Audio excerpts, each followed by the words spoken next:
Hey everybody, welcome to the Halloween live stream. Because why not? I think Wednesday nights are going to be my new night.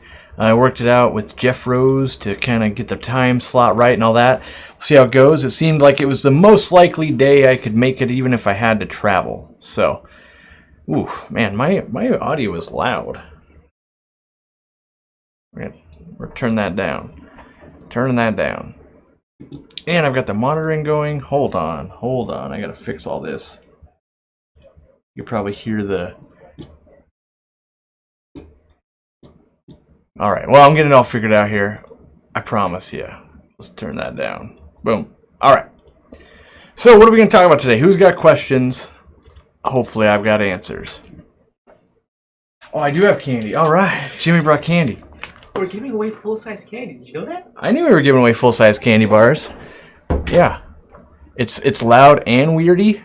Alright, well hopefully... Yeah, it is. I think... Hold on, let me see if I can fix this. Did that fix it? Maybe that's better? I'm just turn it down a bunch. See how that goes. I think we were messing around with something. I got too loud, so apologize. If it's way too quiet, let me know. I'll bring it up. We'll get it dialed in. One of those things. Anyway, yes, as Jimmy said, oh my god, we're giving away real-size candy bars? Yeah, we are.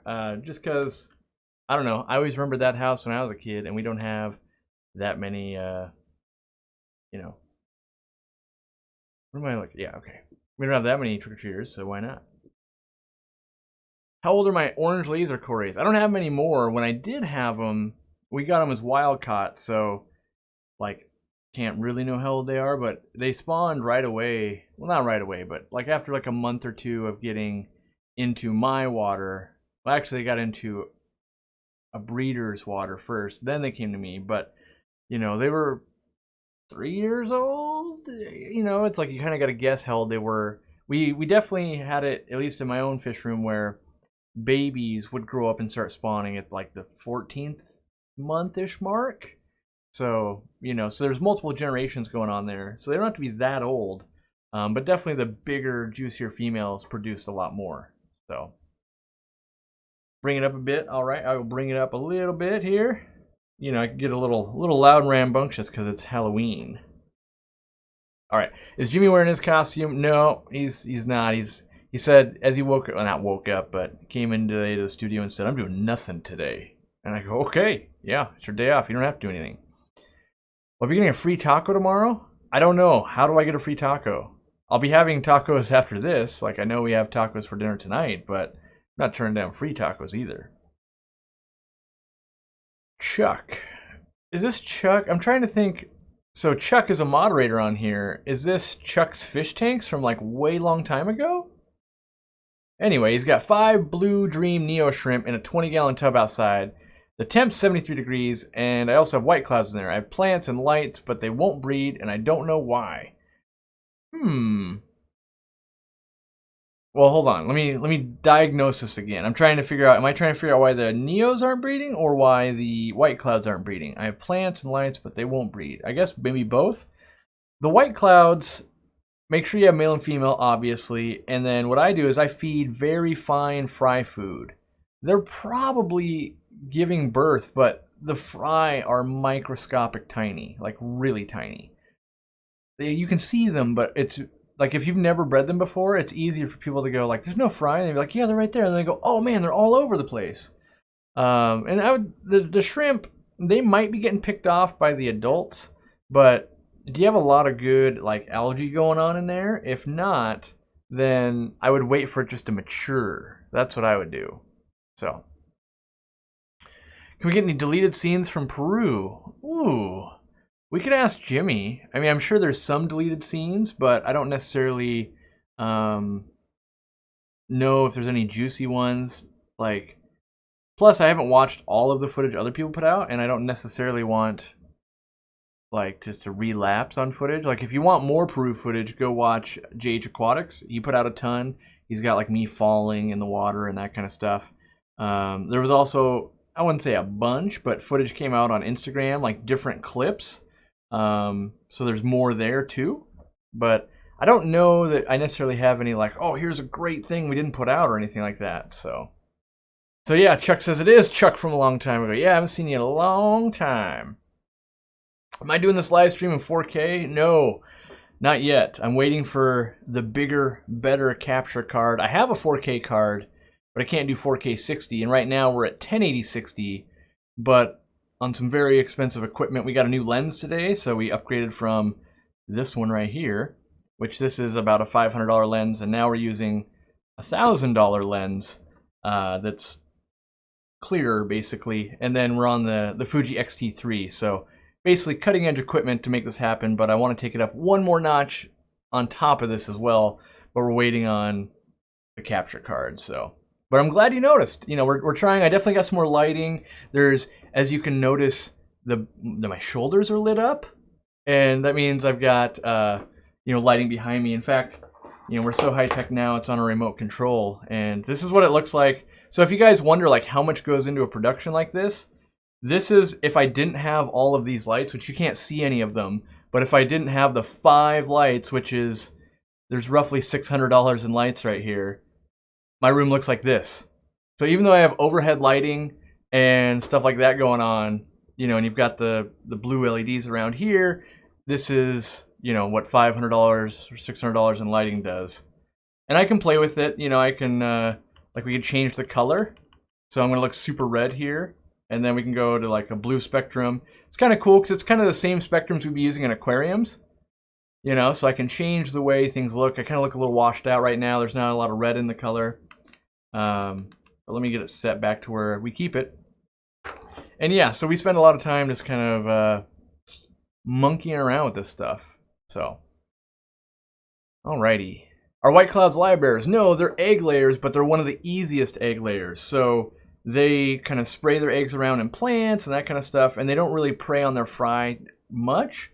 Like in that scenario before, I would say probably the shrimp are eating on the eggs that are there. And so once algae and more stuff grows in, I bet you more eggs will make it, and then you'll get a bunch. So let's see here. Ooh, someone asks, is there going to be a sale on the Fluval 3.0 for Black Friday? So yes. Let me see if my website is done. We've got people working around the clock. We were trying to get it done by now, but we changed some of the sales to make it better. And so let me see if it's done. But yes, at some point next month. Yes, tomorrow is next month. So at some point they will be on sale. Let's see if my website is done at all yet. Not quite done. All right, but I'm gonna take you guys here anyway because I think it's cool. So let me not burp on camera and get everything set up here for you. Wasn't planning on doing this, but hey, why not? You guys can get the insider info. Let's see here. Yeah. All right. So these sales that I'm going to show you, let's go here now. So let me explain what we're doing. So instead of doing Black Friday as like just 1 day discount that horribly overloads the warehouse and works the employees to the bone, we're doing Black Friday the entire month. And so each week there's a different kind of group of items on sale at different levels. And so yeah, so like the first week I think is, so I think starting, what's today, Wednesday? I think the email starts on November 2nd, I think. It is 20% off all plants. And the goal is, let's get all the plant orders done, save a bunch of money, so that way in the following weeks we don't ship as many plants, because plants are really time consuming to pack. But so we have a whole page dedicated to it, and once all the graphics are done and all that kind of stuff, it's going to show you exactly what's on sale. So the reason why we do that is, so like you'll see like, okay, plants are 20% off right now this week. What if they're going to be more on sale on Black Friday or Cyber Monday or whatever? You can see exactly the sales. Now, the sales that are on here are not accurate. A lot of them have gone up. I'd go, yeah, we could do a little bit more. We could do a little bit more. And so you've got some deals on here like, 15% off, 20% off plants. The branded items, they might go, yeah, I think they're 20%. I think all decorations, like rock packs and all that stuff's going to be 25%. I think Sarah Foods are going to be 30%. I think we upped the actual Black Friday sale, which is all products on the website, to 15. And then what did we do for lights? I can't remember what we did for lights. Maybe we haven't done... Oh, and the lights are just going to be part of the 15%. That's what it was. I wanted to do 15% on lights, but it didn't make sense to have those lights be on sale like in week 2 and then be like, oh, they're 15% off again, right? So we're doing a bunch of sales. That's the cool thing. We're going to need, like, once the website's done in the next day or two, we're going to need all your help to share it all over the place. And here's why. Because we also want to be the central location for all aquarium deals. So when you go, hey, did you know PetSmart's got a 125-gallon tank with stand and glass tops and a light for $300 like last year? Instead of like it being hard to find, we want it so you guys can just send us a message and you put the link here and you put in your email and you submit it to us, right? And then we go, sweet, we got that. We're adding it to the website so that this page here has much more than just aquarium co-op deals. It's got all the deals for all the vendors, you know, and yeah, that's the way we want it to work. Now, whether it's going to work that way, this is the first time we've ever done it, but we're trying to be a community resource, right? So, because I've seen it happen in groups and be a little haphazard, like the Goldfish group will do it and the Betta group will do it, and then Steenfod Aquatics will do it. And you see deals that people don't know about, and if we can just like drive all of them to the same page, then we can all be on the same page. So we're gonna try it. Could be a horrible idea. What if we make no money, like we send everyone to another website? That'd be bad, but I'm confident that our sales are pretty good and will be enjoyable by all. So also, we're doing the live stream like we did last year on Thanksgiving. I think I said I was gonna start at 9 a.m. Pacific time. We're gonna go, I think, for about 4 hours. That's my thought. And then I'm gonna go in and help pack, basically, because it's gonna be a nightmare. But the overall goal is, you know, if we were going to get 2,000 orders on Black Friday, the hope is to get at least 1,000 of them out of the way before it's Black Friday, so that way we're not like, oh, you order on Friday and we're shipping it Tuesday. Like we want to ship it all Friday and Saturday and that type of stuff. So, you know, and try to have people have a family life too. That's the other thing we're trying to do. So, oh, I missed a super chat. Let me grab that for you guys. Ooh, and I gotta get back to the other screen here. My bad. All right. So yeah, that's the insider info on the Black Friday sales. I'm sure all my competitors are going, sweet, I'm gonna do exactly that except 1% more. But we thought, let's try this whole thing where we're very open what the sales are and let you guys kind of plan where you want to spend your money or don't want to spend your money. Like, ooh, I don't want to, he doesn't have anything good, whatever. So yeah, let me get back. All right. Sean Kiley, what plants do you recommend for a low-tech 10-gallon pea puffer tank? I like to use Pogostemon stellatus octopus. That's a giant mouthful, yes.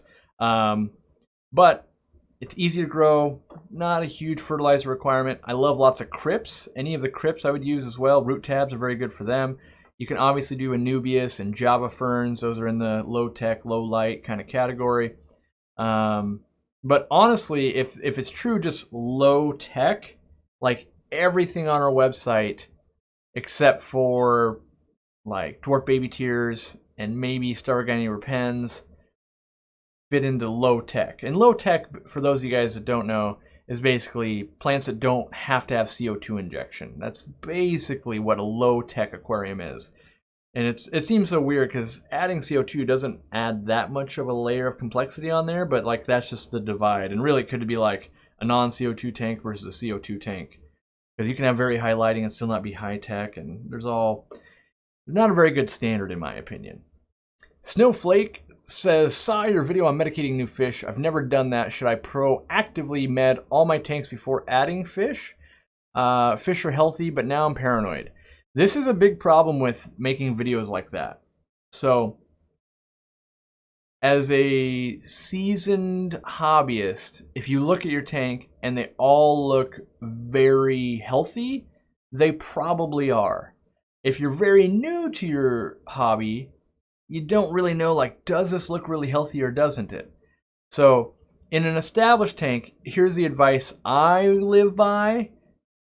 So if I had an established tank that I had never treated before, or let's say I had a new best friend and they've got aquariums and they've had them for a while and they're a little bit paranoid, I would say treat them with General Cure. And it's just because it's a very high likelihood that all the fish will have some internal tapeworms. And general cure is very mild in the terms of medicines. So the chances of you killing stuff very low, and the return very high, and you don't have to invest that much money into meds, right? Not so bad.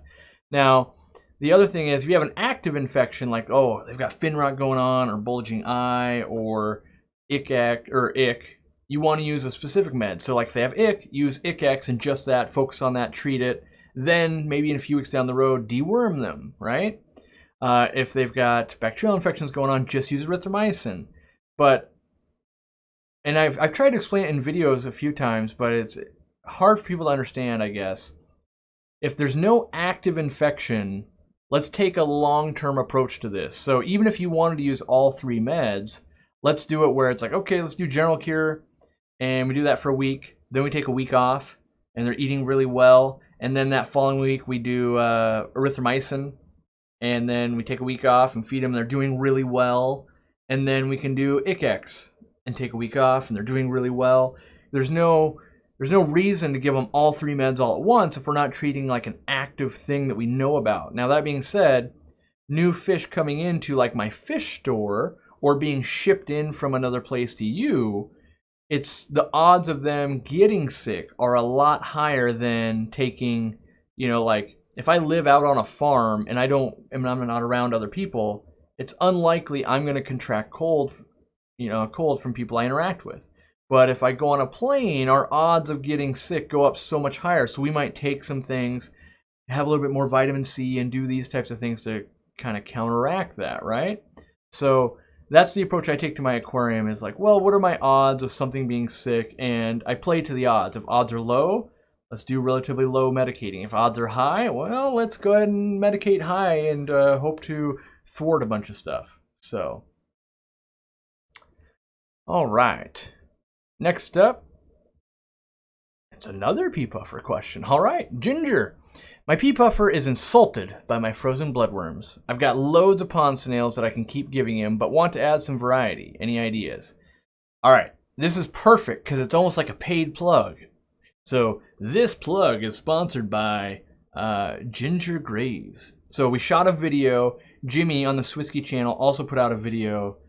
I have found the food that is like the fish keeping's God's gift to hobbyists, in my opinion. Now, I go into this a lot more in depth, but in my opinion, it's very hard to release a food in the aquatic industry that actually fills a hole. What I mean by that is, there's 10 different types of freeze-dried food. There's 100 different types of flake. There's 100 different types of pellet. Like, it's really hard to go, hey, we actually did something different that needed to be developed. And that is the Hikari Vibrobites. You can see my bag's empty. Why? Because I had already tested them, a few bags, and used them up. What I didn't figure out, and my employees did, was that puffers love these things. So what's so good about them is they come in the shape of bloodworms. So they come in that shape, and that's the magical part is, in the video, you'll see pea puffers ate it, Shotendeni puffers ate it, piranhas ate it. What else do we have that was finicky? We had African butterfly fish eating them. Discus ate them first time. Like, all these finicky fish that we have problems putting weight on in the store, we're just gobbling them up. Now, this doesn't do anything for trimming down teeth, but luckily pea puffers don't have that problem, right? So I think this is the honest truth here. So like in my career, things that have really changed the way I do things would be all-in-one fertilizer, med trio, trying to think of other things that have been like intake sponge, pre-filter sponge. Those have all been very career and hobby changing for me. I truly believe this is the next one. Like the fact that we can take a very hard to feed fish and get them a dry food right away. Like, I can almost never get a pea puffer to take it, and in the video you'll go, wow, there's 30 pea puffers and every single one of them is eating. It's not 1 out of 30 or anything like that, like you would expect when you're trying to get a puffer or a rare exotic fish onto something like that. It's so much better. Now, when you read the ingredients, and this is my own thing when I go, yeah, people freak out about ingredients, but will they eat it? The ingredients aren't the best thing I've ever heard. It's fish meal, krill meal, wheat flour, flaked corn, brewer's dried yeast, cuttlefish meal. Like, when you look at the ingredients, you're not going, well, that's not the top tier I've ever seen.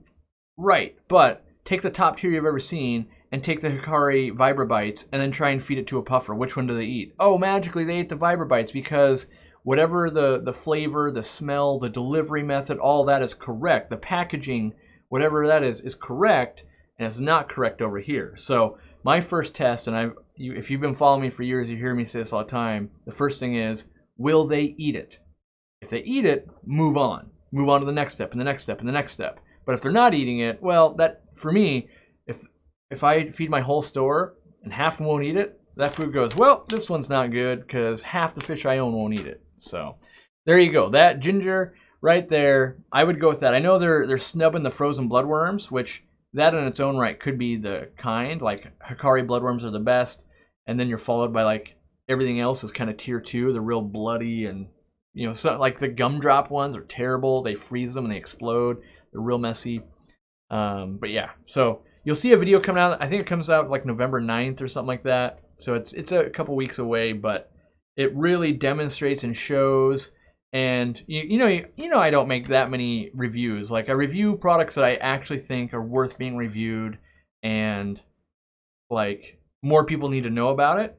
And I think it's weird. So I was doing my research when I do my videos, and all the videos that are kind of out about this right now are kind of like either A, my fish don't like it, or B, meh. But my experience, and I don't count my experience more than anyone else, but my experience is the polar opposite. Like everything in Dean's Fish Room loved this food except for his rams. Everything at the store, including rams and pistos, ate it at our store. But I value my own experience more than someone else's. Just because someone else tells me that Mr. Good Bar is not the best candy bar on the planet, they're wrong. It is. If you're talking about good candy, Reese's Peanut Butter Cups are great, but they're not a candy bar. So my experience, is better than everyone else's because I believe what I've experienced. And you guys should be the same thing too. Is I'm not saying you should believe me more than, let's say, 5 other YouTubers that go, hey, this thing sucked. All I can do is show you proof in the pudding of like, well, show me another food that all these puffers and stuff are eating that, exists. Because I don't know it. So, all right. MHow9, happy Halloween. I've got a 75-gallon with Cyprichromis leptosoma sardine cichlid. I'm thinking they would be okay with plants. Thanks for all you do the community. Yes, one of my favorite setups that I did a long time ago was a 55-gallon tank with lots of Vallisneria, so tall growing plant, also from Lake Tanganyika, which the leptosoma are as well, for those of you guys that don't know. And then I did a bunch of cherry shrimp, and the leptosoma, because they only feed midwater and they have this weird mouth that their mouth doesn't open like this, it opens like this. So like the bottom jaw opens up, kind of food and stuff can get in, and then it closes like a drawer, right? That's not very good for like eating cherry shrimp. They just go zing out of the way, right? So I bred a ton of red cherry shrimp and a ton of Cyprichromis leptosoma, in fact, in the same tank. Great setup, plants thrived, and what's good is all the Vallisneria gave great places for the female leptosoma to go hang out, open up the trap door, let out all the fry, which is like 5 to 7. They don't hold very many because they got such a small mouth. And then they go back out and eat. It worked out really good, and the females could get away from the males when they needed to. So yeah, Vallisneria worked out really great. Taco hat? I don't know where my taco hat is. The big foam one that, oh yeah, what is his name? I can think of his logo. Jimmy knows it. I can't remember. Oh, tall guy. Walked around and did vlogs. I'll think of it, but I can't think of it right now. Sent me that Taco Bell hat. I don't know where it is. I looked for it because I wanted to put it on a shelf, and I looked in all the usual suspects. I know right outside there's the one that Bob gave me, but the giant foam one's got to be around. There's no way I got rid of it. That would never happen. So I just got to find it, and it's a train wreck of boxes out there right now. If I had a picture, I'd show you of like, that's a lot of boxes for equipment that we've been installing. So it could easily be like, oh yeah, it's right behind all those boxes. How's the sump and the 800 gallon performing? It performs amazingly well. I am not amazingly good at swapping out the pads. So I need to swap them out about every 2 weeks, and I'm doing it about every 4 weeks with travel. That being said, I've been putting it off now because I know, like next week, I'm lining up Joel, Jimmy, we're draining that thing, catching out like almost every single fish, building a giant wood island, planting it, doing all that kind of stuff. But there is stuff going on. Like right now, Ladybird's living in the 800 gallon. She's very timid with all the commotion up front between the draft cats, the clown loaches, the tiger barbs. So I think a lot of that stuff's coming out. I think we're taking out, my goal is take almost everything out and then add back in what I want and think is missing. So I know for sure Clouded Archers are staying, Ladybird is staying, and probably the exotic plecos are staying. Those are probably like for sure staying. And I know we're adding a ghost knife that's like this big. So those are for sures. And then I want to go, okay, do I want the clown loaches back or do I want to do a different tank with those? Same with the blood parrots. And the tiger barbs I know we're leaving. We're just going to sell them off at the store.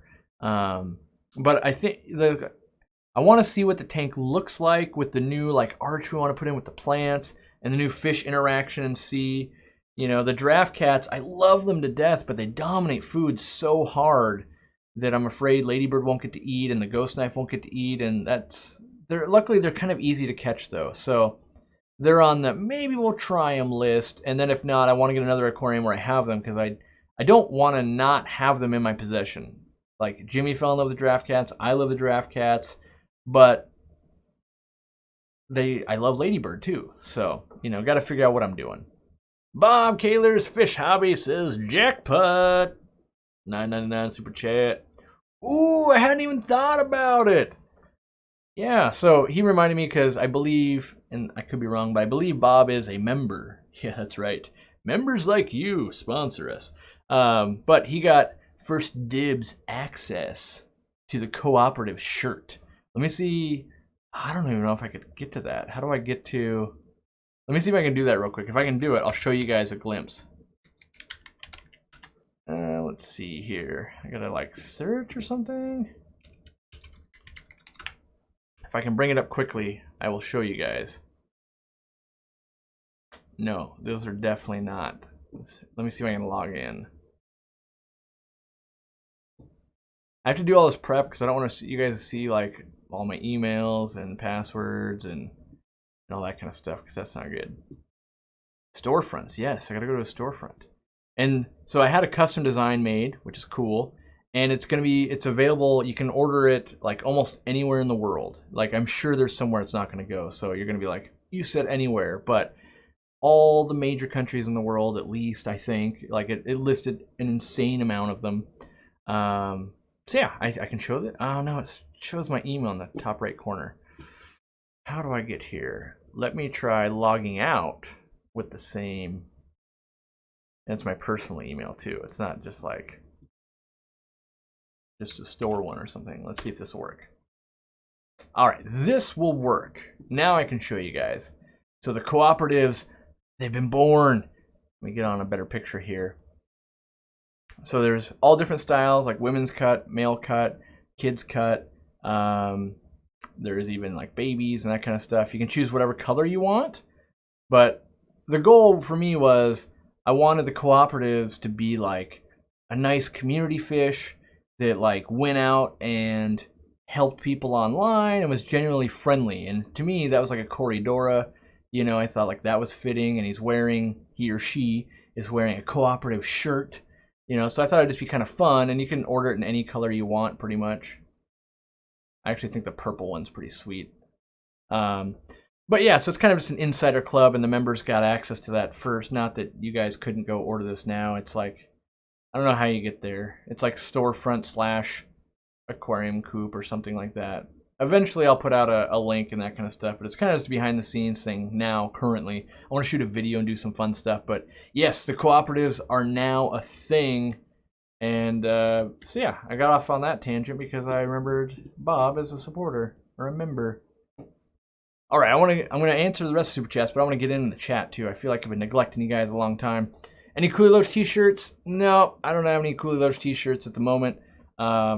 I do want to make more t-shirts, but I don't want to like, I don't want to be like, sweet guys, I made 700 shirts, buy all my shirts. Like I've actually made them, so they're same price on like in Europe and in the US, and like, you know, did I make the design for the shirts? No, as Corey does, I hire people on Fiverr until I find a winner. And then I go, hey, that was a good job. All right, let's use that. So that's what I did, and it worked out. I want to say that design cost me about $80. Pretty good, right? After I sell, you know, like 40 shirts, we break even. All right, you know. But it's not about the money for me, and that's the thing. Is like, obviously, I make more money if I go print them. I put them in my store, but then they're not available to Canada and Europe and South Africa and all that kind of stuff. Because I know one of the biggest things I've been like wanting to do when I was done traveling is like, I got to figure out how people outside of the US can feel involved. Part of feeling involved is being able to support. And when you read into the psychology of that, by being able to buy a shirt, it builds the bond between us stronger, because like, oh, you've bought a shirt, I got a couple of dollars, it helps me do what I do, and you'll appreciate what we're doing as a group even more so. And so I was like, I really want to make that happen, and the best way to do it was through something like Teespring, because they will ship worldwide. So, you know, yeah, it might take you a while. Like if you're in like Joel's in New Zealand, it might take you 26 days to get it, but that's still way faster than never. So, you know, there is that. But that was the goal, and I wanted it to be something that wasn't straight up like just an advertisement for Aquarium Co-op. So you notice it doesn't even say Aquarium Co-op on there, and it's mostly that like you got to be the cool kids to know. Like if you're at a fish store, you'd be like, oh my god, it's a Co-Operative shirt. You know, like I know that guy is cool. I can go talk to him because only cool people wear them. You know, people that are down to earth. And that's really what I want to have that shirt be a representation of, is like, I want to be friendly. I want to help people. I don't want to be a butthole. You know, like it's like the opposite of the fish police. I went through ideas in my mind. I almost thought about like the Corridora, like saying no to the fish police or something, you know, like all these little scenes. But the goal is just like, you guys know how I interact with the community, and that's, if you guys want to be like that too, as in like, I just want to help. That's all I want to do. It's the perfect symbol if you're like, yeah, I'm part of that club, you know. Like, not that you have to be part of the club or anything like that, but it was a fun thing I wanted to do, and I wanted to make a new shirt, and I wanted to be passionate about a new shirt, and I'm passionate about this one, so that's why I think it's a good thing. So, alrighty. Jimmy's making me crack up. All right, Matt Johnson says, I've got 8 1.5-inch Leptosoma masalas, and they look like females. Anyone know when sips start showing color? 1.5 inches. Yeah, you got a bit more to go, like usually 2.5 inches or so. Yeah. Is the giveaway over? No, the giveaway ends tonight at midnight, I think, right? Is that a true statement? I think so. I might be able to tell you. My website might tell me. And I say might because I always assume my website does stuff, and then I get there, I'm like, oh, I thought it did that.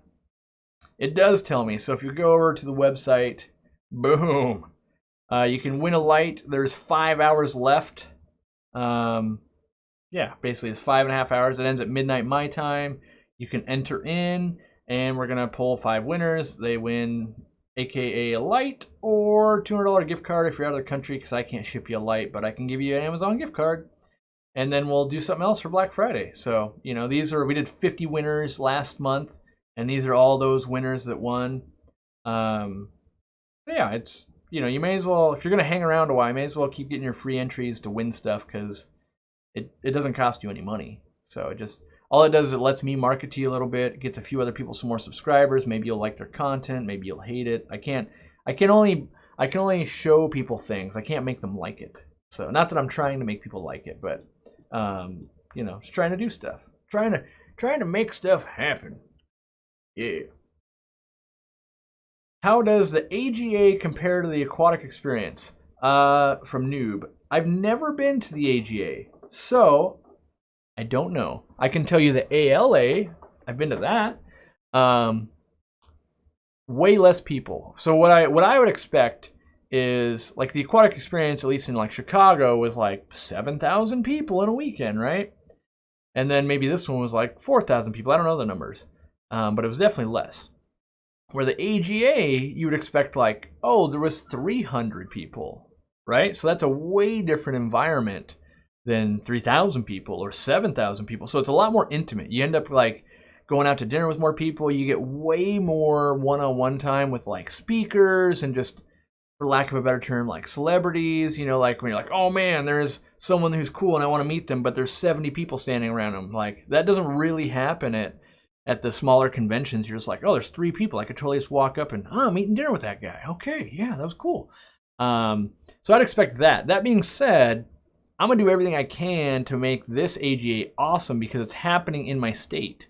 So it's like, it'll happen like half an hour from my store. So I can load up a bunch of stuff, bring it there. I want to bring in like, hopefully the Shrimp King. I want, hopefully George Farmer's going to be there. I'm trying to think of who else. We want to escape tanks. We want to do all these things. So yeah, it's a different event, way less, but less is not a bad thing. That like, I would much rather have like the person to awesome ratio be higher, I guess. That's the thing. Like it's not as big, but like 300 people to like 1/3 the size of aquatic experience, let's say, is a way better ratio than 7,000 people to the aquatic experience.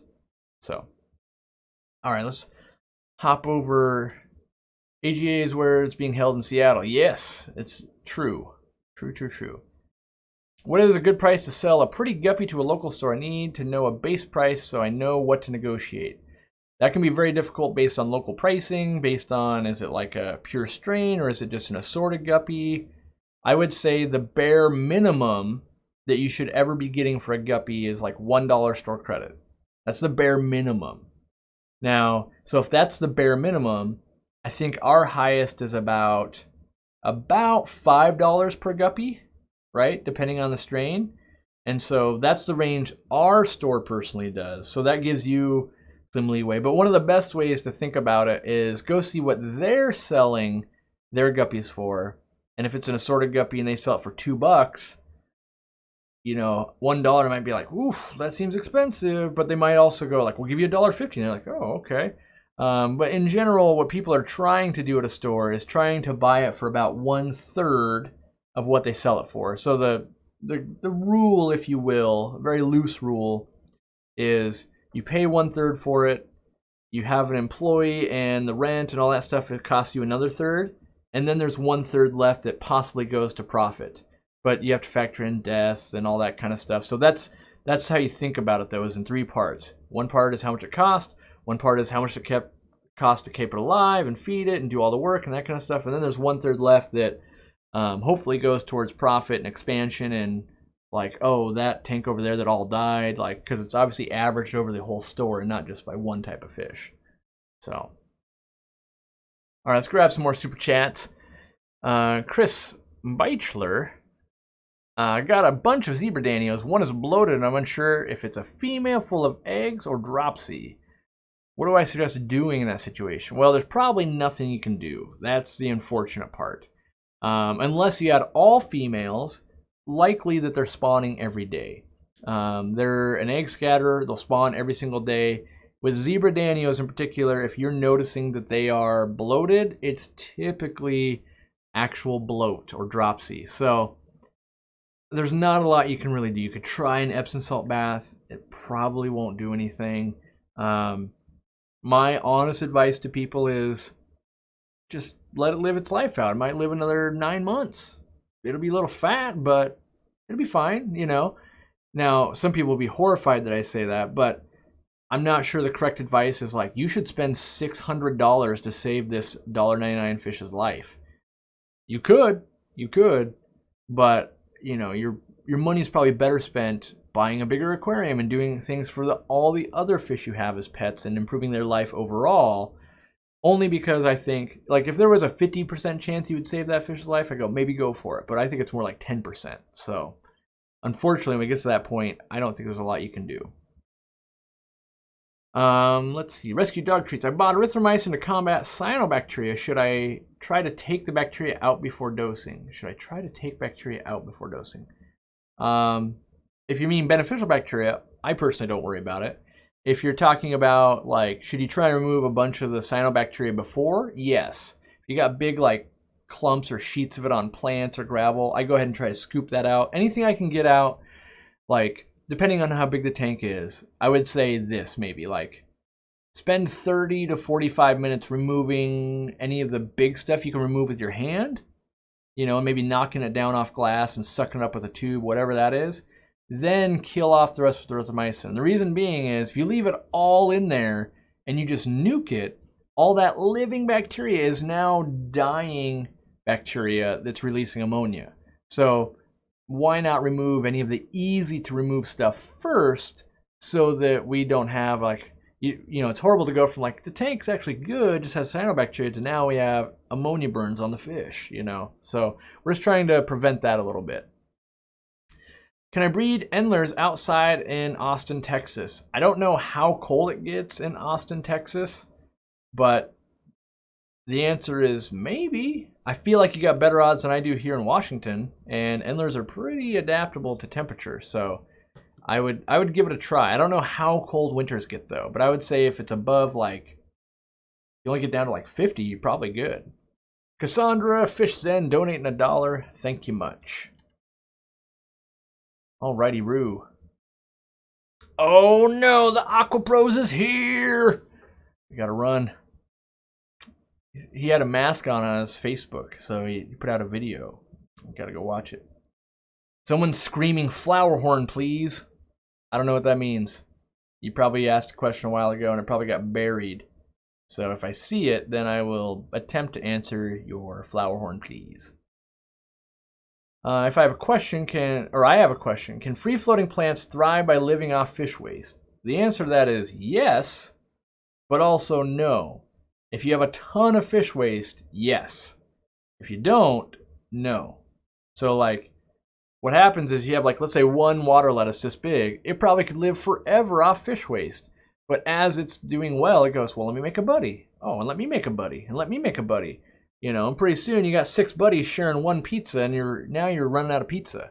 So, yes, it's one of those, like, at the beginning, yes, and as it does better, no. So usually you end up fertilizing, unless you're ruthlessly culling.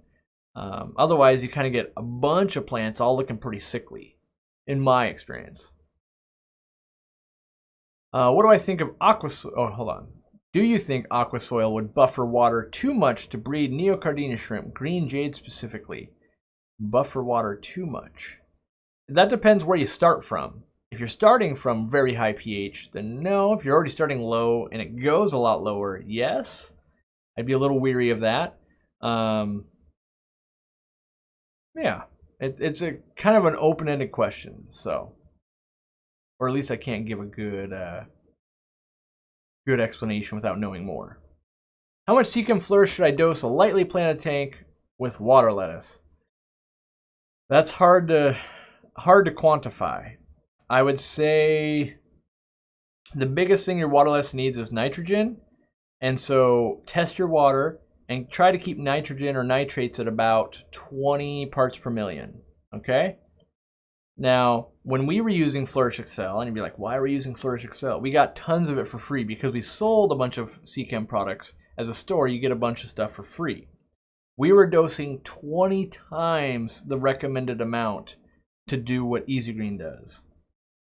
So there's that, you know. But if you have fish making a lot of waste, then the Flourish in general is providing some of the other, like potassium and that kind of stuff, but not in high quantities. But it's a hard question to answer because it's not a one-size-fits-all thing. You know, it's kind of like, you know, how do I feed a 17-year-old that only likes to eat sometime? Like, feed them as much as they're gonna eat.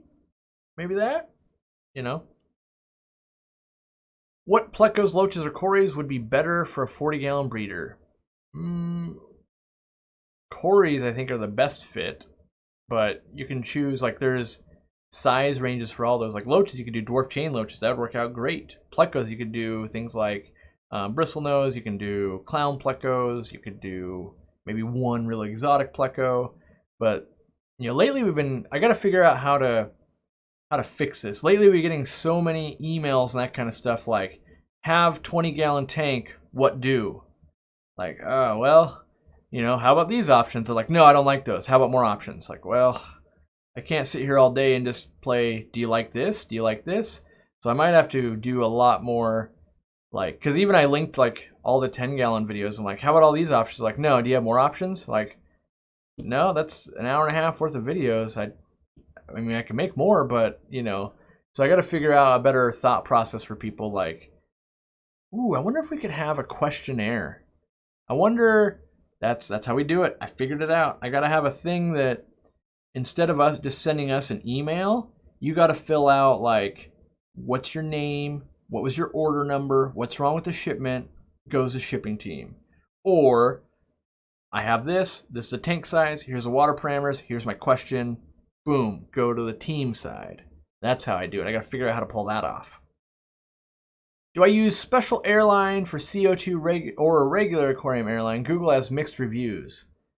I am a savage and I use normal airline. The internet is on fire. You can't do that. I run my entire store, my tanks at home, and my warehouse off of silicone tubing that is airline. But it gets brittle, you say? It totally does. I have to replace it once every 5 to 6 years. Turns out, we do that anyway. Like, usually, and if you really want to set the internet off, I use plastic check valves. Oh my God, how could it be so bad? Well, turns out it works out fine, and instead of spending $50 on CO2 tubing and like a brass check valve, turns out I can just spend like $1.12 and get the same thing, at least for 5 years. So that's me though. Do what you gotta do, but that's what I do. All right. Let's see. Philly Man Pete. Major planaria infestation. Dog dewormer is not doing the trick. Any advice or tips for nuking the planaria without killing the fish, inverts, and plants? The hardest part of that equation becomes without killing the inverts. I can definitely nuke that planaria for you, but it's got an effect on inverts. So, my advice is this. 1, cut down on food. Whatever you're feeding, cut it back. 2, you've got some fish in there. By cutting back the food, they get hungrier. They're naturally going to be predatory. Fish are predatory. So, if you're hungry, you start hunting. What's that thing moving over there? It's a planaria. I'm going to eat it. I'm going to try to eat it. I'm going to at least harass it. I'm going to stop it from eating at least. So, by cutting food back, you're going to help. Start doing some gravel vacs. Maybe don't disturb all the plants, but keep less debris in there. So maybe you're a guy like me that goes, gravel vac once every month. 6 weeks. 2 months because I'm lazy. Instead, become the guy, okay, I'm going to gravel vac on top. I'm going to pull up all the loose debris on the top layer of the gravel every week because I'm combating this planaria and I want there to be 1, less hiding spots, 2, less available food, 3, just better water quality in general. And I would fight it that way, kind of a real natural way. That being said, I myself do not think planaria are detrimental to a fish tank, even a invert tank that has a lot of shrimp. That being said, anything in excess is bad. So for a shrimp tank, insane amounts of shrimp are bad for shrimp. A lot more likely for bacterial infections, all that kind of stuff. A buttload of planaria in a shrimp tank is also bad. A buttload of fish, also bad. So anything in excess is bad. But I don't consider them to be super predatory. I think they compete for food a little bit. I think they add to the bio load. In general, I would find a natural solution. That is encouraging your fish to want to eat them, feed them less so they poop less, so there's less food for the bacteria or for the planaria, and get waste out of there to help further make them weaker and more susceptible. So, all right. Dean's Fisherman says, you shouldn't tell them that. They might save some money. I know. I should have. Obviously, planaria be gone, right? I should bring that product in and sell it. There are products there's a lot of products I don't sell because I don't believe they're the best method. There's plenty of products like that. Sure, I can bring them in. I can tell you to buy that. But I think, whenever the water change is like the real suggestion, I can't bring the product that's the opposite of that. Like liquid gravel vac. It's like, I could sell you that, but one, I don't believe it works, and two, I believe you should do a water change. So, that being said, I am developing, it's not really developing. Let me back that up. I am working to have my own dechlorinator privately branded, which it'll be in the Easy Aquarium Co-op line. So it'll have a pump top. It'll be one pump per 10 gallons. It'll do all the things I want it to do, and just kind of mesh right in with my Easy Green line. So, I am working on things. A new member, David Gilkison. Welcome. If you're not a member yet, you should be. That's not true. You get access to, I make a post at least once a week that everyone doesn't get to see. They're not any good, but you get to see them. That's important. And you get a cool green name, and you turn into things like Dean's got a shrimp there. I see Candy Overhaul's got a puffer. And I'm sure someday I'm going to come up with something so cool that you'll be so insanely jealous that you don't have. I haven't thought of it yet. Don't know what it is yet, but hey.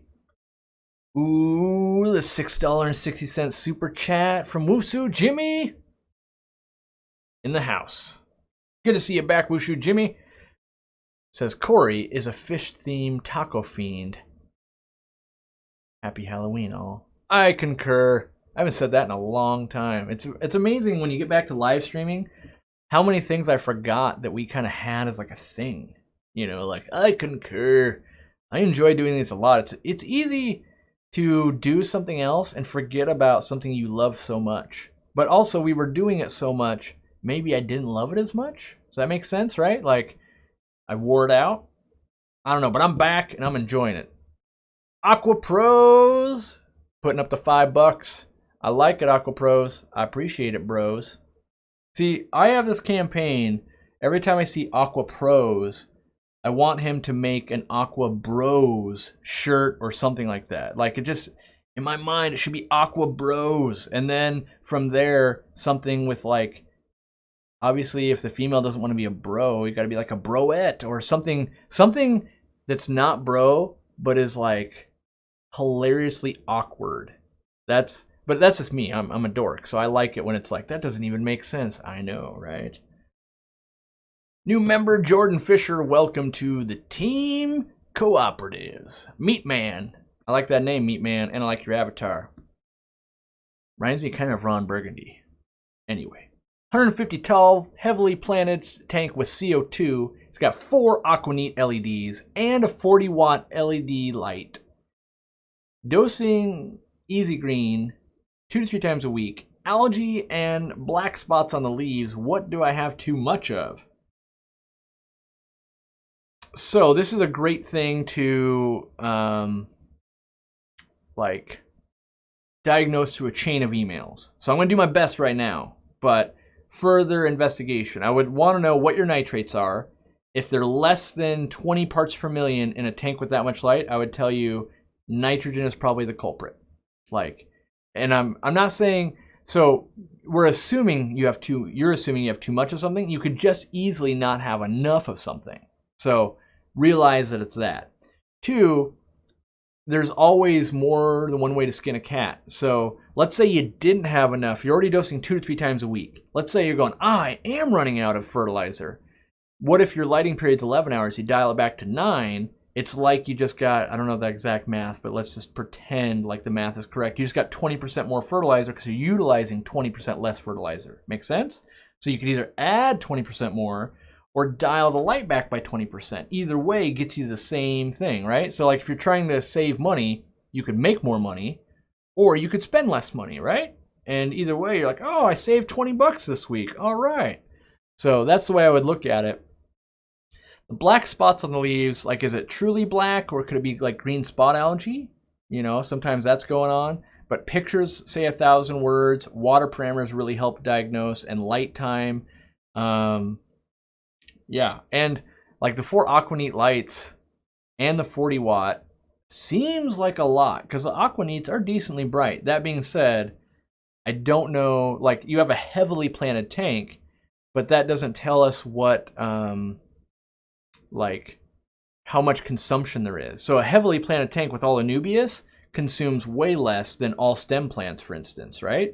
So definitely more information helps mold that into a better answer. And so if you walk away from this going, I got kind of a non-answer out of $5, realize more information in, better answer out. So, and we'll, if you send an email and that kind of stuff, we'll try and parse through it with the team members and myself, and we'll get there. It might take a little while, but we'll get there. But a lot of times it takes us a while to get to this situation, it takes us a while to battle out of it too. New member, Finned Friends, and C. Bosley. Welcome to the program, guys. Tanner Ingram, what would your own strain of guppies look like? I would like to see, if I could choose anything at all, I would have the blue, so it'd be blue, the color blue of a blue platy. So it's kind of that royalish blue, metallic, but not like a Japanese blue guppy. Like, you got to be a real library nerd to be like understanding these differences here. But it'd be a really nice blue, and I know we have blue guppies, we have blue topazes, we have, like blue midnights and that kind of stuff, but this is a different blue. And it'd be nice and solid, and then it'd be a nice round tail, so very small tail. So think of it like a really, really nice blue. Like, maybe it would be like almost this color blue, but in the size and shape kinda of a tiger antler, except a round tail. That to me is a nice, good looking fish. It would be a live bearer, plenty of pros to it. I can think of a fish that's close, and some people are working on it. It'd be the panda guppy. That blue sometimes is real nice, but there's so much black in there. But if you can get it all blue and eliminate the blue and the black and the white, you'd have the kind of the guppy I'd be thinking about. So, good question though. I enjoyed that one. All right. Did we get a new member? Another new member? No, we're good. Okay. How much would it cost me to buy zebra plecos from you guys? If you're at our store, the cheapest we've ever had them is $100. The most expensive is $250. I think the last 10 or so that went through our store last month were averaging about $200. Some people bought them in groups, so they got a deal. Some bought one-ofs. But if you're not local and you're specifically asking how would you get them from me, unfortunately, we don't ship them, so you'd have to come in person. Twin Cities Guppies, where can I get your guppies locally? I live relatively close. Ooh, hopefully you could, here's my recommendation, and I'm speaking for Kang here. My recommendation is this. Order on the website, put in the notes like, hey, I want to meet you, bro. You don't have to say bro. But meet them at, what was that ice cream place that is local there? It's like hot and cold ice cream, hot and cold. Yeah, look it up and meet them at that ice cream place. Get yourself some of that ice cream. It's rolled ice cream. It's amazing. It's awesome. And pick up your fish there. That might be horribly out of the way for him. So I apologize in advance, King Lee. But I will say I did get a message from King Lee earlier, and he's like, so I've decided I'm finally going to convert the whole basement to tanks. We're ratcheting it up. I like to see it when a guy I like is doing fish I like and is ramping it up. I love that. I think he's going to do I know he's doing a great job, but I want to see him do an even better job. Are Twin Star lights better than Fluval lights? I think you have to figure out what you value. So if it's like light to dollar ratio, they're probably fairly similar. If it's warranty, Fluval is awesome. If it's waterproofness, Fluval's awesome. If it's super sleek style ADA look, Twin Star's got that, right? I don't know if the new Twin Stars have apps. So if you want some programmability there, I think it does matter what you value. For me personally, what I value price and warranty and the amount of light, I guess. In my opinion, personally, we're at a point now where I don't want to say any LED light, but most LED lights that are out there are so good now compared to what was out there 10 years ago that any manufacturer of light's pretty good. And so in terms of light output. So then for me, it comes down to how much did it cost and what's the warranty and what's the track record, right? And Fluval has got great on all that for me. Phoenix, little dicey with track record. Aquaneats, they're very cheap. I don't know their specific track record. A lot of people use them, but they're not waterproof. You know, I've had a lot of people drop their lights in water, and you know, it sucks when it happens to a Phoenix light because it dies instantly and your light's gone forever. When it happens with a Fluval light, nothing happens. You just, oh, let me put that back on top, you know? So it's what you value, I think, is where you're going to go. Is one better than the other? And I think we really are at that point in the hobby at this point. There's so many, you know, like, I would say this is like a good example. Halloween candy right here.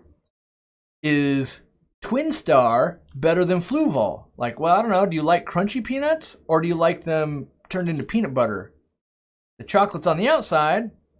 Chocolate, I guess, is on the outside over here, too. Well, they're the same price.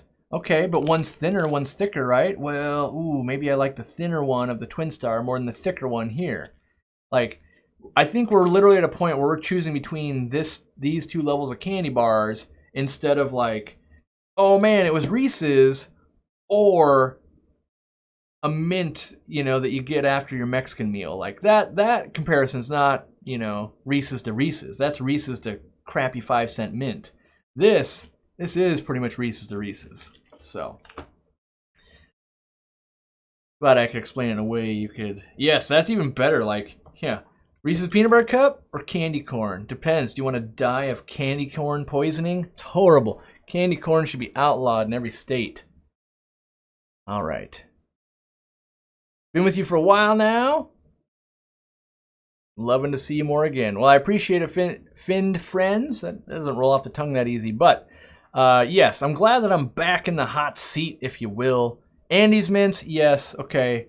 I knew Jimmy was going to call me on a technicality. Andy's mints are not in the same realm as a 5-cent mint. They are, you know, they are like almost candy. They're miniature candy bar tier. All right, I fully concede to those. So,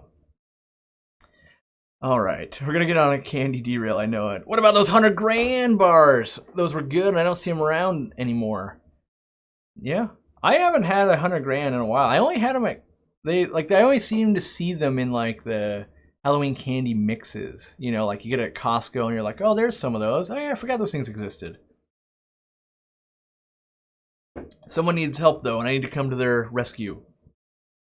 I just remembered. My Silvertip Tetra has lesions on its tail. Her back line is gone, and her colors are fading. What do I do? Well, if you got a big group and it's the only one, see if it's got any like ratty fins. Is it getting like picked on at all? Otherwise, if you have a quarantine tank, hop it over there. Throw in some erythromycin. See how it goes. Feed it well. Observe, observe, observe. And that's really all you can do, I think. So. How do you change the amount for Super Chat on an iPhone, Apple? That I don't know. I know it can only be in increments of like, I think it's like $1.99 and then $4.99 and then $9.99. I mean, I might be able to do this. Jimmy, you have an iPhone. Figure that out. I don't know the finalities. I'm always on a computer, so rarely. Oh no. Katie Tropical's like candy corn. We'd gone so long without fighting. Andy's a member. I wonder if I can revoke that. Candy corn lovers get revoked. Full refund to any candy corn favorite people. Read a great article on whether. Oh no. See, I thought I was gonna go to fish, but now it's a full candy corn derail. Read a great article on whether candy corn is the devil's earwax or delicious. I already know the answer. It's the devil's earwax. Oh man, gross. It's just not good. I fully believe that I fully believe there's someone for every candy out there. It's not for me. Ugh, not good. My bronze Corey has mild Popeye in one eye. Can I use Melafix and leave it in the community tank? So that is a statement. Every part of that is true. You could leave it in the community tank. You could use Melafix if you had added Will it fix it? Then I have to go, well, in my personal experience, I've never had Melifix cure any type of bacterial infection, which that is with the eye bulging out. My advice to you, and my advice is always what I would do. If I had that set up, I'd put a little bit of erythromycin in there. I'd do a little bit of water change, make sure my water was on point. Then I'd put some erythromycin in there and let it soak. And you'd probably go, oh, look at that. Whoop, that eye's looking just good now. That's what I would do from having helped many, many, many people through this situation before. All right, Debbie needs my professional opinion on the Fluval C4 filter. I set up a 70-gallon aquarium and I'm still on hang-on-back filters and need to know if the C4 is a good filter. All right, here's how we handle this, Debbie. If you already own it, we're gonna make it good. If you don't own it yet, buy a Fluval Aqua Clear. If you already own it, let's get a pre-filter sponge on there. Let's look at the cartridge system. Let's maximize our area, like not overstuff it, but make sure we're utilizing all the area we can to get as much biological and any mechanical filtration you want to go on there. Is that filter bad by itself? No. Again, it's a candy bar. All candy bars are pretty good. Like, the reality is a hang-on-back filter is a motor and a thing that holds water. Then we put media in it. They're pretty much all the same for the most part. So if you already own it, let's hot rod it, make it awesome. I have tons of videos on that. And I am working on a thing that's going to make that easier. So yes, I would say, is it good? Sure, good enough. If I owned one, I wouldn't go buy another filter to replace that one. But if I was choosing, I would choose a different one. If that makes any sense for you. All right. Hershey's Kisses are at the top of any candy list? No, they're not. Not any list I want to read.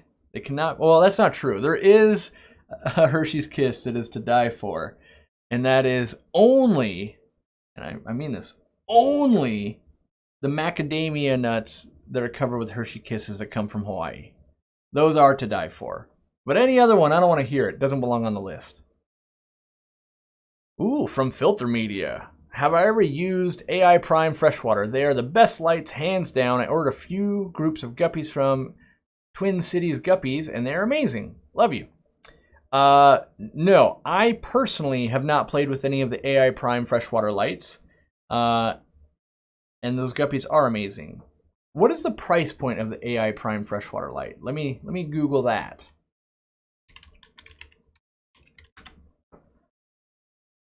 They're $200. Oof. All right. Well, I'll say this: at $200, the first. Oh wait, that's not it. That's a knockoff. Don't worry about that one. 4 out of 5 stars. Seems decent. Prime HD Aqua Illumination. I assume that's the one. Yeah, I haven't played with them fully. Like, what? Here's my hang up. Here's my hang up. All the, for lack of a better term, pendant style lights, so anything that's not a widespread long light, but something that's like a pendant style shooting down, I have a hard time justifying buying, and here's why. Like, I've known a lot of people that use these lights, and they've got a 125-gallon tank, and they run 4 to 6 of them, right? So they're at $800 to $1,200 for lighting on that tank. All right. Whereas, like, if I was using Fluval lights, I would use somewhere between 2 and 4 36-inch lights, 3-footer, 3-footer, 3-footer, 3-footer, and I'd be at the $600 thing, and I would have a lot of waterproof lighting. So, already I'd have a $200 savings at least, right? But where I really feel like the difference is, like on a 55-gallon tank, you'd have to use 2 of those AI Prime lights, in my opinion, because you can't really ask them to light more than 2 feet. So you're at $400, where for dang sure, one Fluval light at $185 lights it up really well. So it's not that they're good or bad, it's that at a price point level, and I'm always going, okay, amount of light, how much money, like in a perfect world, and I still want to do this someday, I want an aquarium that's only lit by solitube lighting. So we route the light so it's only natural lighting. I think it would be awesome. But that's also like, oh man, that was $6,000 for lighting. And yes, is it going to be awesome? And is it going to give tons of cool spectrums all the time and look cool? Yes. It's also $6,000. So I always have to evaluate next to money as well. Is the Sarah Immune Pro only for breeding purposes? I have no idea. Immune Pro. I don't sell that. Or if I do, it's under a different product name. I don't know of the Immune Pro. So, to be honest, I have no idea.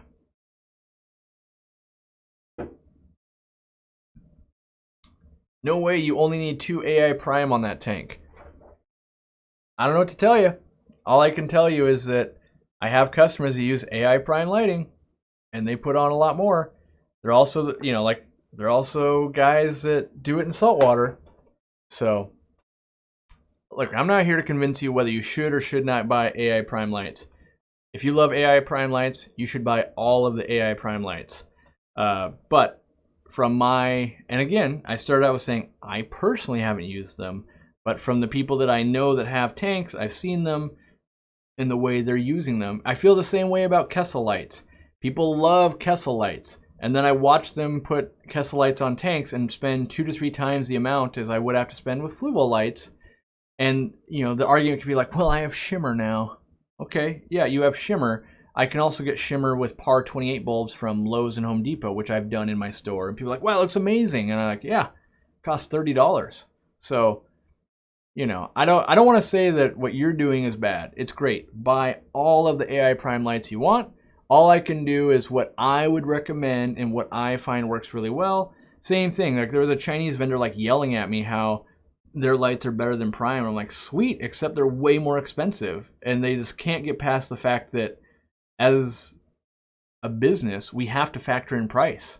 Like that's just, you know, the best light in the world, if it's $7,000, I still don't sell any. Like that's the problem. It always comes down to a pricing issue, a warranty issue, all these things that really matter to people day in and day out. You know, a Mercedes-Benz might be a way better car than the 2002 Toyota Camry that we've owned since brand new. My wife has owned. We still have not replaced it 16 years later. It's the only car she's ever owned. But the value we've gotten out of that Toyota Camry is insane. So much so that we'll probably buy a Toyota Camry when that thing breaks, right? It's over 200,000 miles. Maybe we get another 40,000. Who knows? Do I go to a Mercedes? And I don't know that Mercedes is better or a Lexus or whatever. It's purely for the sake of argument here. I probably go with what I know and works really well and we're used to. So, more power to you, AI Prime. I have a cichlid with a cloudy protrusion from its eye after having to move him to another tank. What can I do to help him? I would either A, give it erythromycin, or B, use some salt in the water. Salt's a great antibacterial, also antifungal. It probably like scratched its eye, or basically it's stressed out, it's not healing well yet. Let's make sure we're keeping it clean with either salt or erythromycin and give it time in a stress-free environment to just kind of heal up and do its thing. Kind of, for lack of a better term, bed rest. All right, what are the quintessential freshwater tanks every fisher should keep once in their life? Dwarf puffers, shell dwellers, discus, shrimp. I think live bearers. Are one. Hold on, I got to keep fighting with this guy. On my 150 gallon, I have 2, and they do great. I'll send you a picture. I'm not arguing. I'm just saying they're great. You're not arguing, and yet you're defending your opinion. I could do the same thing and be like, I only have 2 Fluval lights on my 800 gallon aquarium, thus clearly sufficient, right? But the reality is like, well, what are you trying to do? Is it lit to my standards? You know, like some of my tanks are lit very, very brightly for photos and just doing what it needs to do. So I'm not saying 2 AI Prime lights is not great for your 150 gallon setup sitting in your house. I'm just saying from the people that I have watched use them, and I've watched them use Fluval lights, I'm saying there is a difference. That's all I'm saying. So quintessential tanks you have to have in your life. I think you have to have a live bear tank. More specifically, a guppy tank. I would say you have to have a guppy tank. Everyone's got experience. The, oh my God, I got too many. A shrimp tank also kind of fits in that. I would say an African cichlid tank, like all that color, mouth brooding fish, that type of thing, like all good to have. The oddball tank, so like leaf fish, ghost knife, butterfly fish, random tetras that don't fit in their mouths, an eel, like all that kind of stuff. Like you go through that phase. I feel like you have to do an angelfish tank. Like you don't meet too many people that have been in the hobby for very long. You're like, you've never owned an angelfish ever. Okay. Because you kind of get angels with plants, and it's like its own type of tank. I'm trying to think of other tanks that you have to do. Ooh, I think you have to do the big fish tank. So not as in like the tank itself is big, but you got to go like, I own an Oscar, or some fish that gets big where you're like, I own a big fish and it is awesome. Like I think everyone, you have to have experienced owning a big fish to know whether like you can live without it or not. I think, like at least for me. So, all right. Oh man, filter me. I'll back off. I was trying to make you keep your attention this long. Oh man, it's fine. The problem is there are people that do come into chat with agendas to push things, and a lot of people will refuse to see that like you have to, like I have to have a level head in that if I recommend something, is it great for a 12-year-old asking for it for his birthday versus someone who works at Microsoft versus someone that saved up all year and with their tax returns going to buy one light for their aquarium and they've been waiting for 4 years versus I'm an average dude just buying lights. I got 100 aquariums. And so I have to keep a real even level headed going, okay, where do I think value is or isn't? Like, don't get me wrong, if AI Prime wants to send me 20 lights, I'll check them out. Am I going to buy them? Maybe. Maybe tomorrow I go, you know what, I need AI Prime lights, who knew? But I like to argue back and forth. That is one of my things I like to do. Don't take it hard. And, I do fully believe they're great on your system. There's just different levels for different people.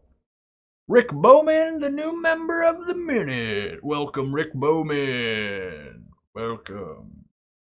All right. Edward Brickman says, I got a 20, or no, let me back that up. I got a slim S20, Marina makes that, with a new tank. Not sure how to hot rod it. That one's a little bit difficult. I have done it. I think your best bet is to grab a medium intake sponge, get that on the intake as a pre-filter. Then the back part, that's the hardest part because it's got all these little ridges. It wants you to put 4 cartridges in. It's a real scam. It's awesome. Like, oh yeah, what's better than replacing 1 cartridge at a time? Replace 4 at a time. But it's got all these ridges, so it's hard to put like sponge in there. So what we've done in the past is like cut sponges that like fit as the cartridges. And I don't know that we have a good one. Like you almost need to take like, I don't have one sitting here. You almost need like an Aqua Clear 50 sponge. So it's going to be like this big, but you got to like cut it in half. So if you got it wet and freeze it, and then once it's frozen, it'll hold its shape for a bit while it's thawing. You can use a bread knife to cut it lengthwise, and then you can use that as 2. So if you get like 2 of those, I think that's the size we use. I haven't done it in a while. So that being said, I've got that giant project still. The coating's done. So now we're waiting on me to do all the hot rodding of all the filters and document it so that you can put in, oh, I have this filter. Think, oh, that's how you hot rod it. So that is the next big innovation, if you will. All right. Any advice on catching live foods for fry, Daphne and planarians? For Daphne, if you go at night and use a flashlight, they're photosensitive, so they come to it. That makes it a lot easier. I don't have any tricks for planarians, though. Yeah, I'm sure there are. I just don't know it. Okay, Corey, you're an inspiration. Please tell us your personal opinion on the Flowerhorn. I recently became obsessed. My personal opinion, I don't like male Flowerhorns. So I don't like it when they're like, we can make the forehead so big that the fish doesn't really have a good life anymore. We can do the same thing with a lot of goldfish too. And I like, for instance, when I'm looking for goldfish that has a big wen, I specifically want it where it's not covering the eyes. That is a trait that I want to invest my money in, because I feel like if I buy those ones, that breeder's getting the money essentially. Like in a roundabout way, help reinforce that. I want it so they can see and not, so the average hobbyist has to be cutting the wen so they can not be blind. So with Flowerhorns, I'm a big fan of female Flowerhorns. I think they look very colorful. They've got a lot of personality. I like all of that. My favorite blend of Flowerhorn is the Super Red Texas, known as the SRT. And I think a female would be gorgeous. They look really good. They don't have a giant head on them. And in general, it's kind of the reason why I like round-tail guppies. Yeah, ones with big tails are cool too, but they've gotten so long now, they're having a hard time swimming, and I can appreciate the short fin version just as much. So, want to build a cinder block rack like you had before, but what do you think about putting the tank sideways so you can fit more on the edge? Will the edge off the tank hanging off compromise the tank? I've seen a lot of people do it. You know, as officially, I should be like, don't do that. Unofficially, it'll probably work. I feel like, so cinder blocks are typically 16 inches, right? I would make it so that so you get a 16-inch block, and then you get another 8-inch block. That gives you 24 inches. Then use 3 2x4s is what I would do. One on each end, one in the middle, and that way I would do them sideways. That's how I would set it up. If I was literally setting one up tomorrow, I'd be like, it would probably work, but I also have bigger things to worry about, like, when this fails, I'll never hear the end of it from the internet. Even though failing might be like, oh man, one cracked. Okay, I'll fix it. It's not even that big of a deal. But I always have the fear of what's the internet gonna do when this screws up. So it's like I'm not even afraid of my wife getting mad. I'm not afraid of like losing the fish, because usually you don't lose the fish. You're like, oh, it's leaking. I'll fix that. Like I'm just fearful of like, oh, now I got to hear about it for the next 6 years. The internet telling me how wrong I was. The reality is it'll probably work. You know, the things you got to watch out for is not having very straight wood. Loading way too many up between the cinder blocks. Like if you go 8 feet and it bows really bad, that'd be a bad idea. There's a lot of things you could kind of run into. But yeah, it probably would work. But at the same time, it's so easy to set it up the way I explained. I would probably just do that. And it doesn't cost you much more to do it that way. Where's my Mountain Dew at? I've laid off the Mountain Dew. Like I drink Mountain Dew when I'm at events or something like that. It's like, for lack of a better term, it's like, oh man, we're gonna party it up. Woo, give me the Mountain Dew. Like I don't, get a caffeine rush or anything, but I treat it more as I guess a treat or a reward or something like that, as opposed to like every day just drinking it all. So, all right. Trying to find questions. A lot of people talking, which is super cool. Favorite live bear with shrimp? I got 2. I really like Endlers, but I really like Heterandria formosa, the dwarf live bear. And in a perfect world, I'd have the gold form. Gold form with like red shrimp. Good. That's what I would do. If you don't know what that is, look it up. Heterandria formosa. You could also look up the least killifish. It's not a killifish, but that's the name. So, can you put silver tip tetras and golden pencils with African butterfly fish or rope fish? I don't know golden pencils. Let me think. I don't know off the top of my head of that, but butterfly fish long term, mouths are big enough, not going to work out. Rope fish might work out. I would go for bigger bodied fish though, something like blue Columbian tetras or something, or Congos. So, all right. Mountain Dew is like a fine wine, should only be enjoyed in special occasions. Yeah, I don't know about that. It's too easy for me to fall down the rabbit hole of like, I easily could have lost this whole summer to Baja Blast Mountain Dew. But luckily, I didn't give in, and, Am I ever going to order from Guppy Train again? Probably not. And here's why. Because I got to order through like Facebook and that kind of stuff. Now that Twin Cities Guppies is around, He carries like just as many strains as I like also, and I can order it all from my pajamas at 3 o'clock in the morning and never have to talk to another human. I hate having to talk to other people. Like, it's a difference when you're choosing to talk to someone, but when you're like, in this day and age, if I can't buy it without ever having to talk to a human, it makes me angry.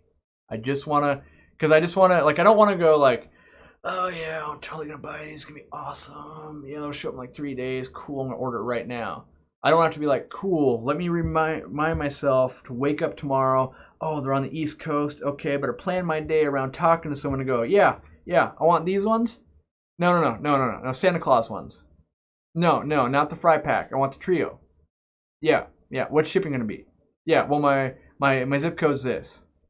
Yep, 2 day. Yep, 2 day shipping, yeah. All right. Oh, you got to call me back? Okay, yeah, let me know what it is. Like, that whole transaction should not exist in this environment, ever. Ever again. Ever.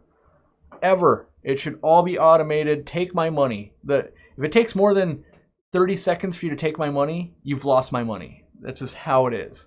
Heaven forbid I call and get a voicemail. You're done forever. If you force me to call you and then I get your voicemail, never will it happen again.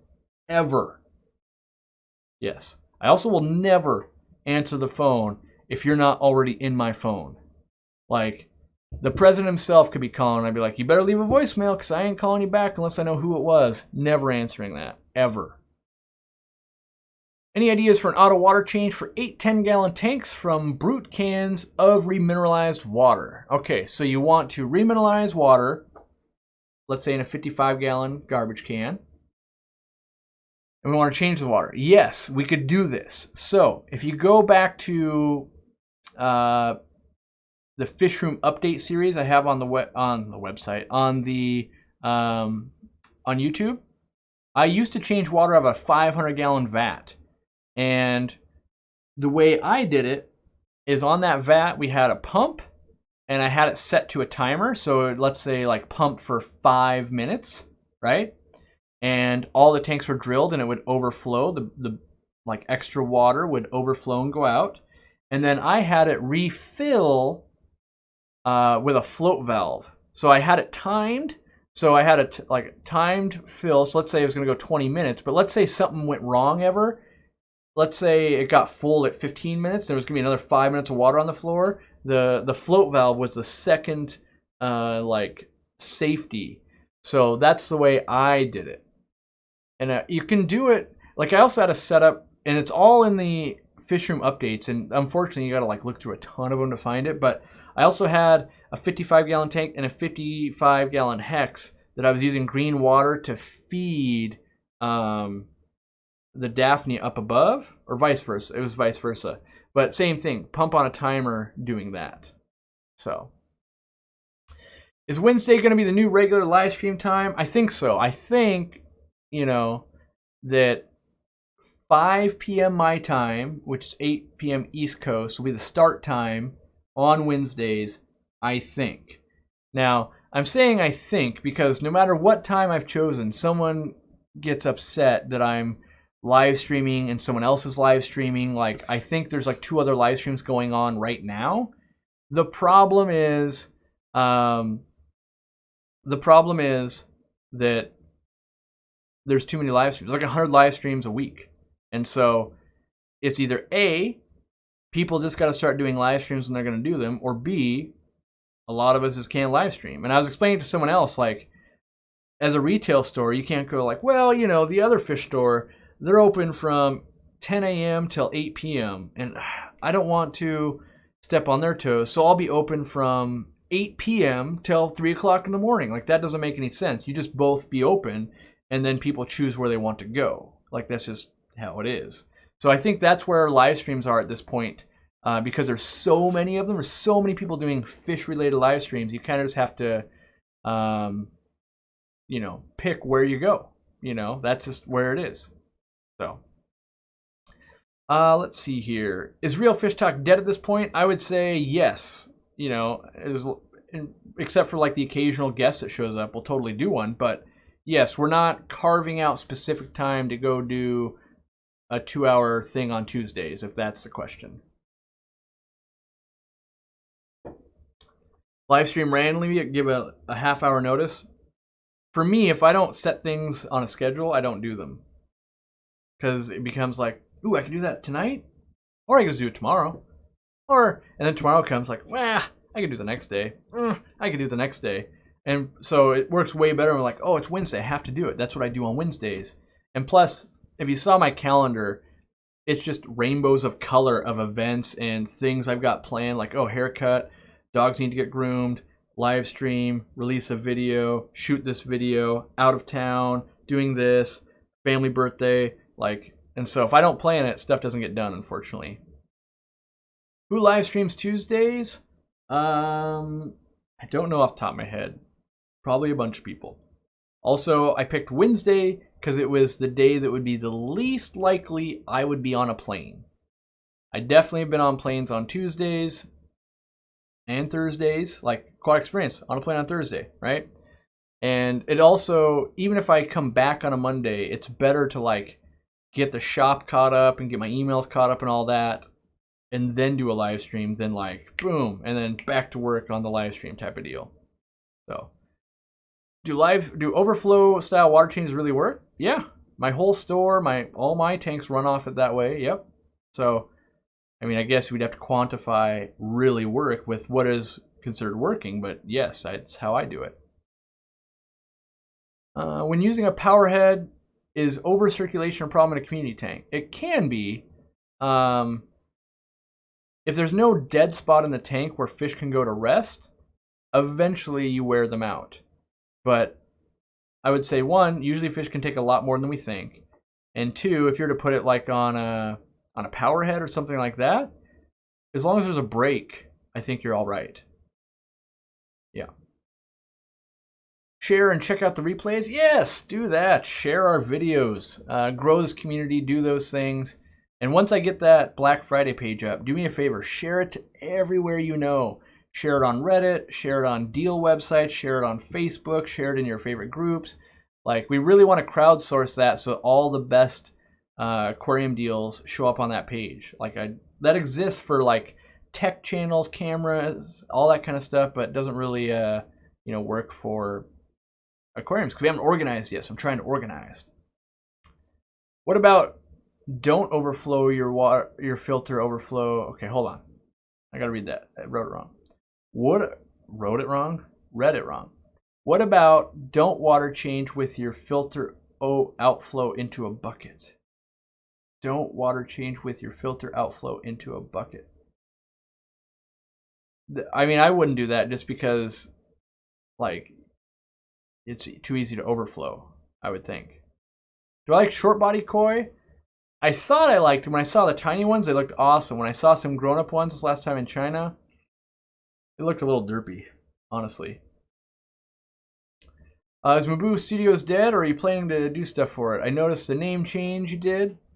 For those of you that don't know, the Maboo Studios was a third channel we have, and I did a lot of business stuff and that kind of stuff there. In my opinion, the Maboo Studios wasn't really helping, I guess, brand or whatever. It didn't really matter, so I just named it the Corey McElroy channel again. And I do want to do some more business stuff there and YouTube stuff and all that kind of stuff. But because Maboo Studios doesn't have any branding behind it, there's no shirt, there's no logo, nothing like that, it didn't really make sense. And I had to either develop all that or just develop my own name, which that makes sense, I suppose. So I just called it Corey McElroy again. So there is that third channel if you're into business stuff. We keep dog treats for the kids that come. Ooh, that's a good idea. Keeping puppy treats ready. Although I own a pet store, and you got to definitely ask a bunch before you give a dog a treat, that kind of stuff. Because some people are very particular about what their dog eats, or they have allergies and that kind of stuff. So be careful there too. And at Halloween, they might be like, "You're giving my dog candy? How dare you?" How do I know what size air pump to get my first rack? Okay, I clearly not very good at this. How do I know what size air pump to get for my first rack with X amount of tanks and gallons? All right. That's really difficult. So in general, I say buy the biggest pump you can and bleed off the excess. You could call Gemco. For as much as I love what Gemco sells, I hate the fact you can't order from online. Don't get me started on that again. But that is one of the few times we're talking to them. You can email them, though. You can email them and go, hey, I got this many tanks. What air pump should I buy for it? And because they sell so many fish room air pumps, they have a lot of good advice.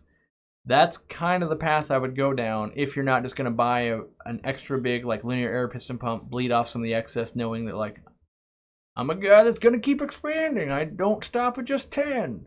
And then you've already pre-proofed yourself. So, do we still sell the Super Sand? We don't currently. It became... So this is one of those, like, don't want to get political about it. Just want to demonstrate something. With minimum wage going up so much in Washington and cost of living and that kind of stuff,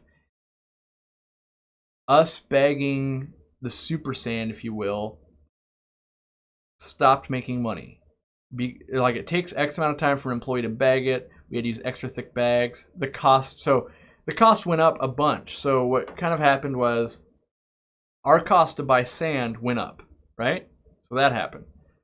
The cost to pay an employee to go pick up sand and bring it back went up. The cost to bag the sand went up. The cost to put it into a box and ship it went up. Shipping itself this year went up. Next year, by the way, UPS is raising, all of our shipping rates go up by about 12%. Awesome, right? So my business we straight up lose 12% more of the profit. Super cool. But all like those 5 things took an item that there wasn't really money to be made on anyway, like it's a substrate. Almost no one's making money on substrates.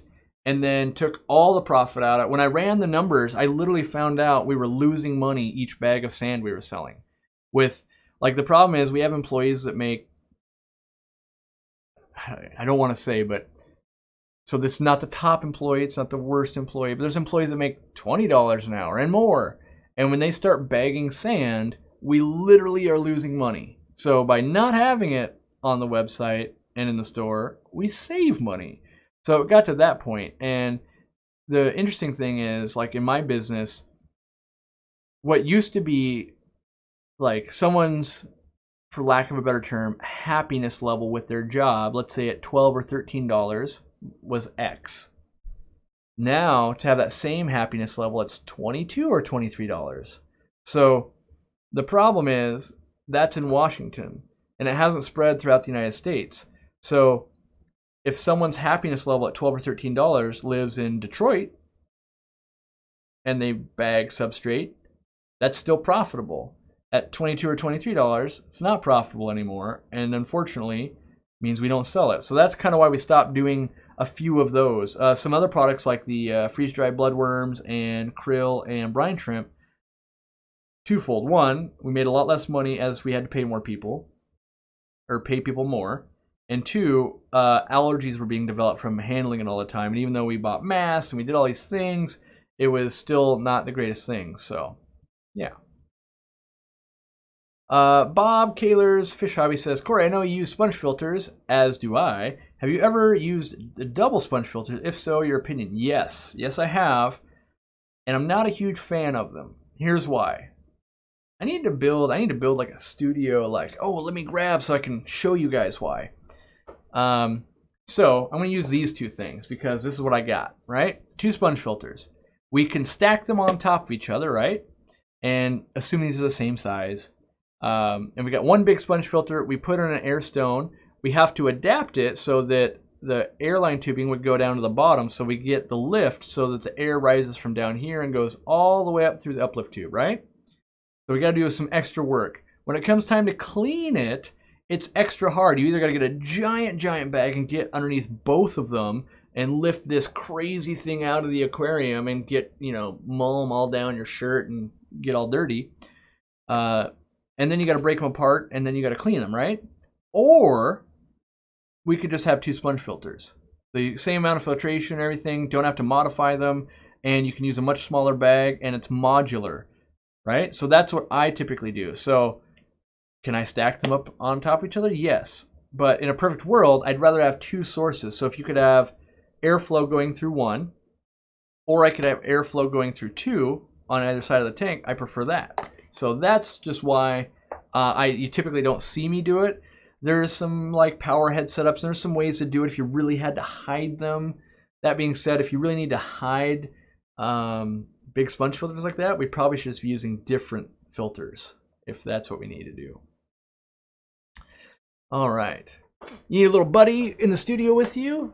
Maybe. I'm afraid that I'll neglect it. So while yes, I could be like, ooh, a betta over there or over there would be awesome, I kind of want to put one right here. I want a shrimp tank, actually, like a crystal shrimp tank, just because I would look at it a lot. Yes, this is the most famous thing on my channel now. Goldfish flocking. I hope that like goldfish flocking sales go through the roof purely based on people screaming goldfish flocking. Ooh, I should look what that means. Probably just means goldfish flake, I would guess. That's my guess. I don't know. I've seen this a couple times, so I want to try and help out. Shiny Hunter's got random cherry shrimp deaths. 22 dead. Transferred from the same water, same everything, 005. So I'm guessing that's, for those of you that don't know, 0 ammonia, 0 nitrite, 5 nitrate, to an eco-complete, easy green, dynamite root tab with 0.5 water-soluble copper, API water conditioner, and a sponge filter. My first question is this, Shiny, because I've experienced this kind of stuff before. How long has that tank been set up?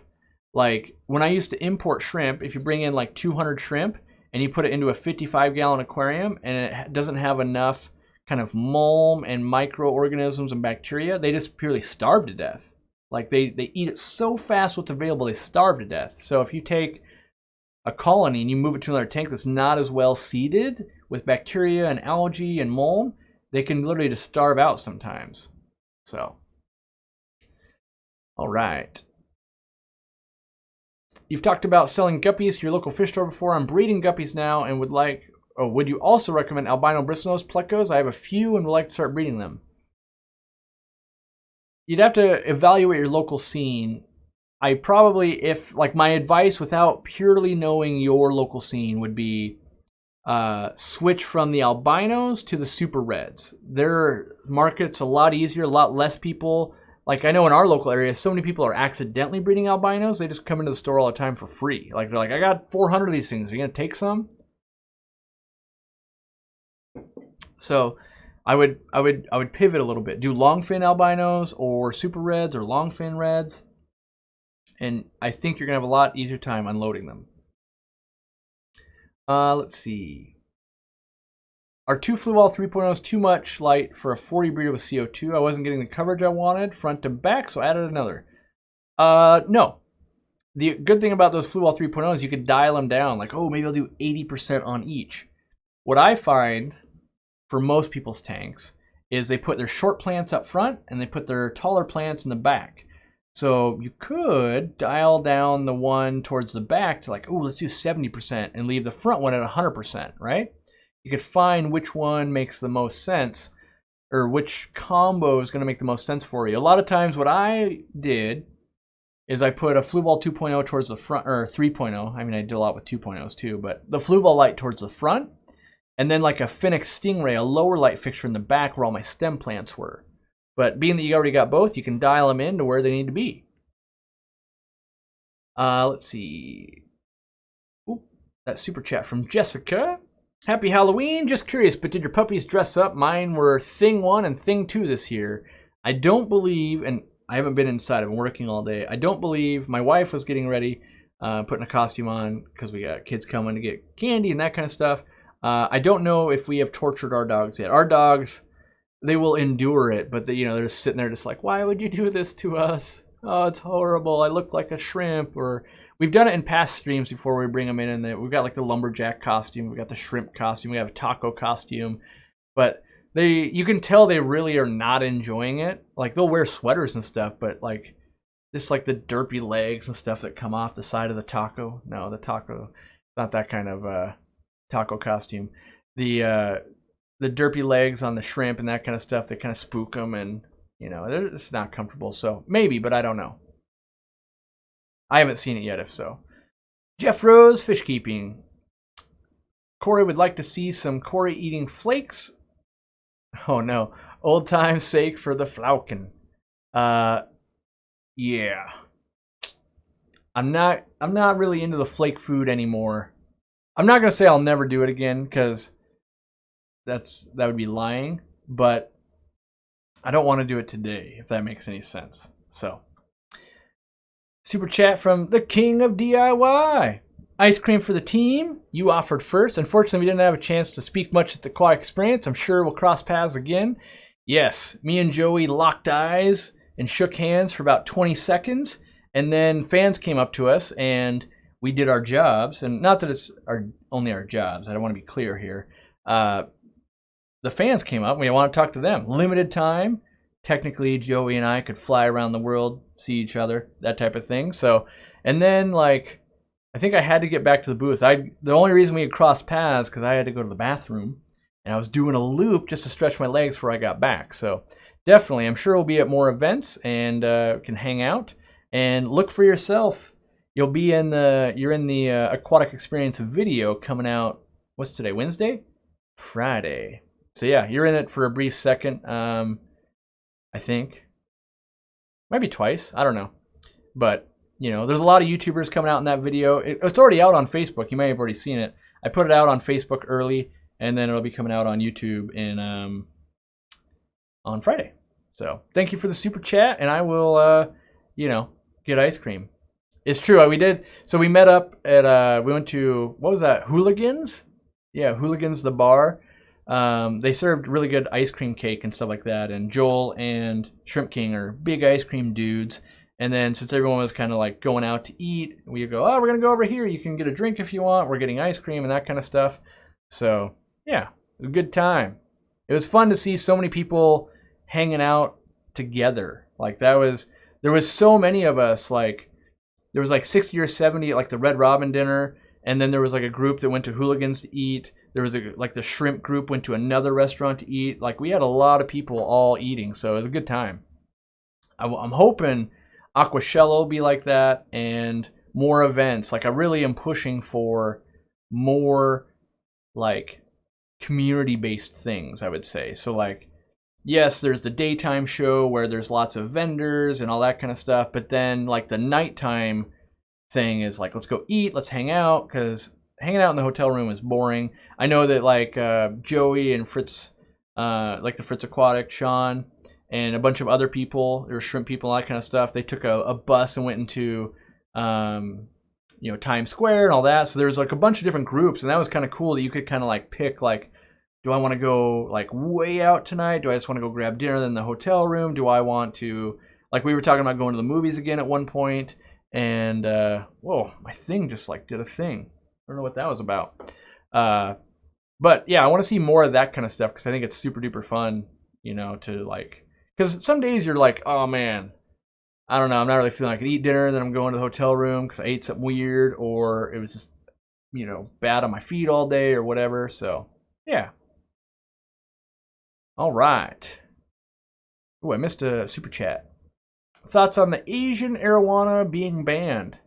From the most recent, it's not that it's recent, from the best, no, that's not even it. What am I trying to say? From the current information I've researched, it seems like we should probably lift the ban on Asian arowanas in the United States, assuming we're going to have them microchipped. There's lots of, like, the prices come down on them quite a bit in, like, Canada and China and that kind of stuff, because we're breeding them more, not more, but so many people have them now, the demand level's not crazy high, which means that we don't have to go catch them out of the wild. So I think we could probably unban them and make it so they have to be microchipped so we know we're not getting wildcaughts in. That would still achieve the original goal. And the original goal was to not basically deplete the wild for them at crazy prices. And I think we can do all that now. So I know like Hikari with some lawyers and other stuff, at least for the past few years, they've been like passively, I don't want to say passively. They've been working on it, but I don't think it's going through the courtrooms very fast. And I don't know, I don't know if like Fish and Wildlife's holding that up. I don't know if it's like a funding issue. I don't know if it's like someone just like trying to stop it. I have no idea. But I hope that at some point we'll find a good solution that works for everyone. Because Asian arowanas are still coming into the country. They're just coming in illegally at this point, So we're not really stopping. It's kind of like the war on drugs. Like, it's still happening. I would wager that if we made a good system for getting them and made it easy enough, that people would just choose that path instead of breaking the law. That would be my guess. Like, given the option, it's $700 for an Asian arowana. A red one comes microchip. Okay, I'll pay that. Or I can pay $5,000 to get an illegal one. Like, well, why not just buy the $700 one, right? So that's what I feel like I'd be in favor of, and I think most people are, but I don't know what the hang-up is. I don't think there's anyone in the US that's trying to stop it. Like, in terms of like, ooh, well, I got the market cornered on like albinos and platinums, so I don't want the reds to be sold. I don't think there's anything like that going on. I think it's just going real slow through the process. My best guess. So, all right. Seems odd that the Asian arowana is banned, but the zebra pleco is not. The zebra pleco seems more endangered in the wild. Yeah, but I think Asian arowanas were, to the best of my knowledge, by the way, I think they were banned before zebra plecos were, and zebra plecos have always been easier to breed than the arowanas were. They also can be done in a much smaller space, so I think some of that may have taken part in it. But that being said, there's plenty of laws where, like, I don't know, a guy just wanted to make sure that law went through, and then you're like, oh, geez, okay, so. I don't know what messages I'm getting. Like Jay Wilson just said, what did he say? He said, best freaking most natural light. Or maybe he's talking about maybe the live stream or something. I get the weirdest messages sometimes. All right. Dally says, Corey, my wife accidentally washed the t-shirt you signed for me at the Aquatic Experience. Thanks for the time. How'd that go, Dally? Did the oil-based paint pen, in theory, with the research of the internet, said that oil-based once set shouldn't be a problem for it being washed. I hope that is true, because we paid extra money for oil-based pens. If that's not true, let us know so that we don't make that mistake again. Like, yeah, I spent too much time researching pens, and apparently it's like memorabilia people, like, ooh, I'm going to have this sports star sign my jersey and that kind of stuff. And there's a whole forum dedicated to getting stuff signed, and there's different pens for baseballs and basketballs and jerseys, and what color jersey versus what color pen. Are you putting it behind UV safe glass? Aren't you? I was like, dang, this is intense. And so I did my best. So hopefully. So, man, I got like a phlegm thing going on, so I apologize. Oh no, it was no match for OxyClean. Well, I don't know about that. I don't know how harsh OxyClean is compared to oil-based paint.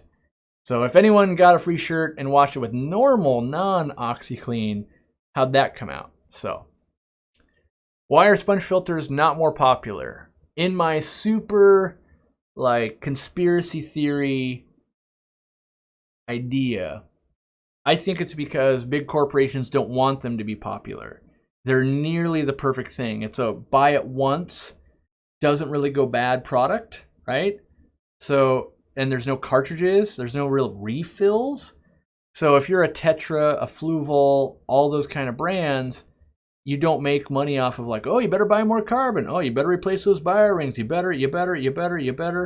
You know, so I think that, so like we were talking before about the Asian arowana, is there anyone in the US trying to prevent that from getting overturned? I don't think so. But if sponge filters are really making a comeback, is there opposition to that? I do think there would be. I think like Tetra would be against it, Fluwall would be against it. For some reason I'm like, oh, Marineland, like anyone else making filters, like it naturally would hurt their bottom line. And I'm not saying that they're intentionally going to keep it from getting to be popular, but they're definitely not going to do anything to help it get popular, right?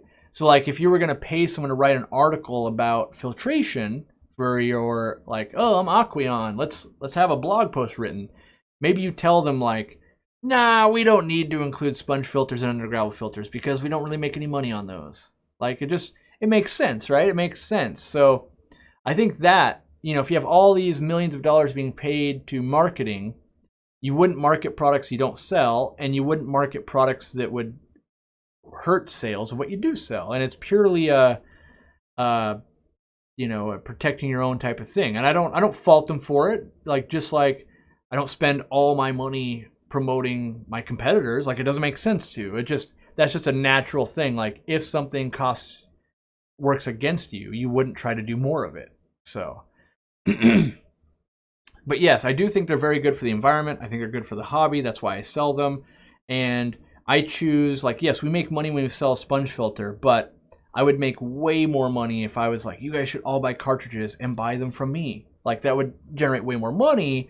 But instead, it's like, ooh, how about you guys buy your goldfish flocking from me and buy it in mass quantity and buy it often, you know, a consumable thing. And even this, though, I like the goldfish flocking because the new package uses 30% less plastic, and we don't have the plastic coating. I don't know if you can see, but the matte label even used to be a shiny label. I don't have any of the shiny labels in here. Well, like this would be a shiny label, like, you know, bad on me, right? If it'll ever focus.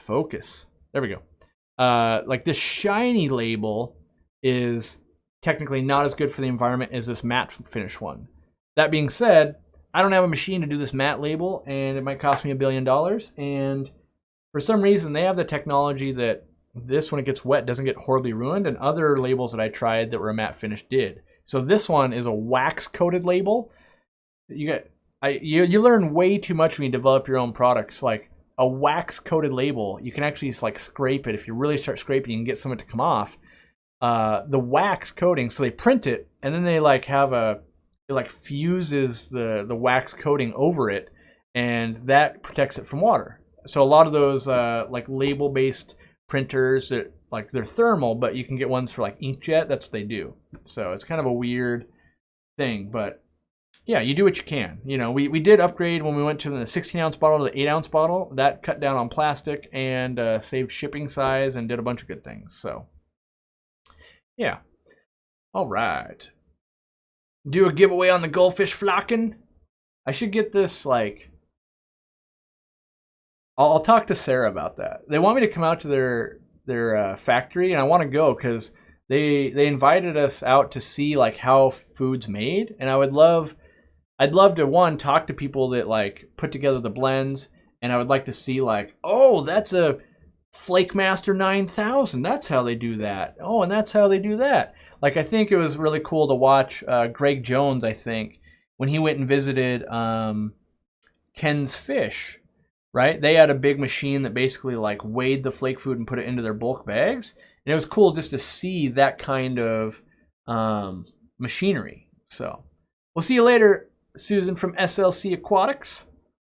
Ooh, my wife, Dorcula, just joined the Co-Operatives. Ooh. All right. How's the koi pond? The koi pond's going good. It's been raining a lot, so we got to do some finishing touches. We bought the Trex deck, if you will, like the plastic composite top boards. I think that's going to take the sun beating the best and me sitting on it and that kind of stuff. So we're going to try that. We have the boards. We just got to wait for a day where it's not just totally dumping on us to put them on. So Am I interested at all in starting saltwater? After starting a simple nano reef, I think most people overestimate the difficulty. I've done saltwater in the past, not nearly to the level I've done freshwater, but I've done reef tanks and stuff like that. Am I interested in? Yes, I would say I'm always interested in it. I think so. One thing, I haven't done some of the common setups like the what is it, like the pistol shrimp and goby combo. I think that sounds very fun to like watch. I actually really thought about doing some saltwater stuff about a year ago, and everyone I reached out to was like, no. And the problem was, it's not that I can't buy my own product. It's that I want to make sure I have things in place for when other people want to do what I do. It's a natural thing. If I was like, hey guys, this is the best food on the market, it's super cool, I have it, you don't, haha, that just makes people angry. So if I don't have it for sale, I'm just hurting myself. And kind of the same thing if I go like, check it out, here's this pistol shrimp, I bought it from the store down the way, and people are like, where do I buy my pistol shrimp? Or where do I get that? And I don't have a way to guide them. They feel let down. So the place I was reaching out to, like I wanted a tank and I wanted one that anyone could order, not just like you had to have a good saltwater store locally to get it, that you could order it and get it drop shipped to you. Same with the corals. I wanted to buy from an online vendor, and I wanted to work with them a little bit. Like one of them I reached out to, and I was like, I want to fly out. I'd love to film your facility. I'd love to pick some stuff out, have you ship it to me, and then I'll put it in the tank. And, you know, and if I'm being honest, I'd be like, I'd rather not pay full retail, but I will. I would rather show the whole thing going on. And they were just like, I think that would be best for us not to do that. And I was like, okay, yeah. And so I got shot, like a local store. I've had a local store that said, yes, we'll give you anything you want. No questions asked. I've had manufacturers do that. So there's people that will support me, and I'm not intentionally not naming them, but I don't want to like say they were willing to do that and then have 40 people ask for the same thing. So, but they were like, just let me know what you need and you'll have it. But if I tell you, and this is not the company, but if I tell you like, well, Toyota said they'd give me anything I want for a saltwater tank, that doesn't help any of you guys when I'm like, yeah, go buy this thing. Oh, you can't buy it online? Well, I don't know what you're going to do then, you know? So I wanted to make it work so that if I went down a journey, because I want to go down a journey, I wanted the fun back of like, let me walk into a store and just be like, I wonder what I buy. Or let me shop online. Let me get ideas from you guys and do all that stuff. I wanted to do that. But if you guys couldn't do it also, I feel like I'd be missing something there. So am I interested? Yes. Will I ever do it in the future? Maybe. Am I doing it tomorrow? No. But that doesn't mean never.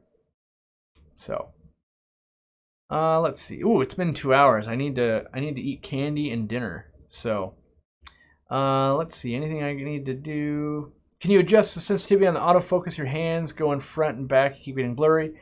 That's part of the problem. So either A, we're working on that. So first we're working on that. But A, we can have it so that I do this and it takes forever. Like it'd still be hunting right now, and then it would be focused like now. And then it would take a while and it would come back. Or B, it can do it really fast. The problem is when I do this, it focuses, right? So it puts me blurry because it focuses on my hand. So we can either have super fast focus or we can have super slow focus. There's somewhere in between also. We can also play with the settings of like the zone that'll be in focus. Like in theory, if I hold this up over here, like I'm still in focus on my face because this down here is not in the focus zone. But the minute it goes up here, it comes in focus. I'm not in focus. So there's a lot of things we can play with. That being said, this lens has been on this camera for about, well, now it's about 3 hours. I got it an hour before we went live, so we got to play with that, focusing a little bit. And yes, so the goal is to dial this thing in to, whoo, that is a good working machine right there, and we're not there yet. So I hope to get it there, though. That's the thing, trying to. So, all right. I was laughing at, I think, 54 Punchy. She did the hair flip to Challenge the Wild. Good to see you in here, Challenge the Wild. And so hopefully you guys are having a great night. Hopefully you passed out a lot of candy and you're not in a candy coma. I'm going to go get into a candy coma. Well, taco coma followed by candy coma. And new video coming out Friday and Sunday. And we'll see you next Wednesday for another one of these things. And thanks for hanging out. Do me a favor on the way out, hit the like button if you didn't already. Share it out. Make your grandma watch it. We're going to start that train back up. And thanks to all the super chatters. Thanks to Joey. Thanks to... Oh, let me make sure I didn't miss any. That is the... If you're ever in this situation, trust us. It's the worst situation ever to miss someone's super chat.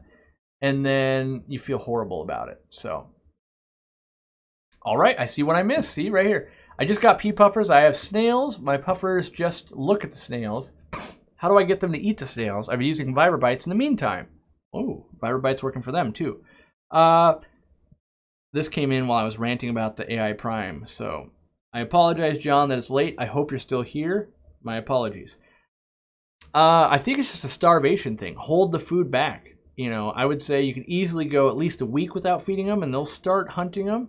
Assuming that, what kind of snails? It just says snails. Assuming they're not like giant snails they can't take down, I would say that, yeah, just hold the food bag. That's what I would do.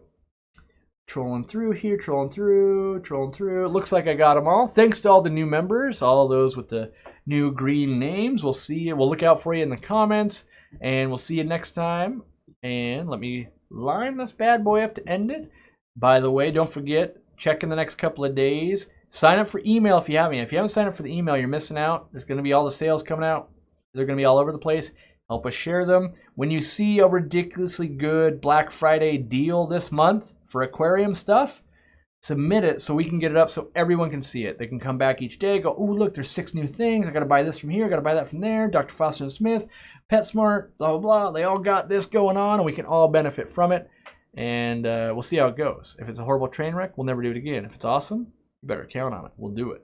So, all right, eat that candy. We'll see you later.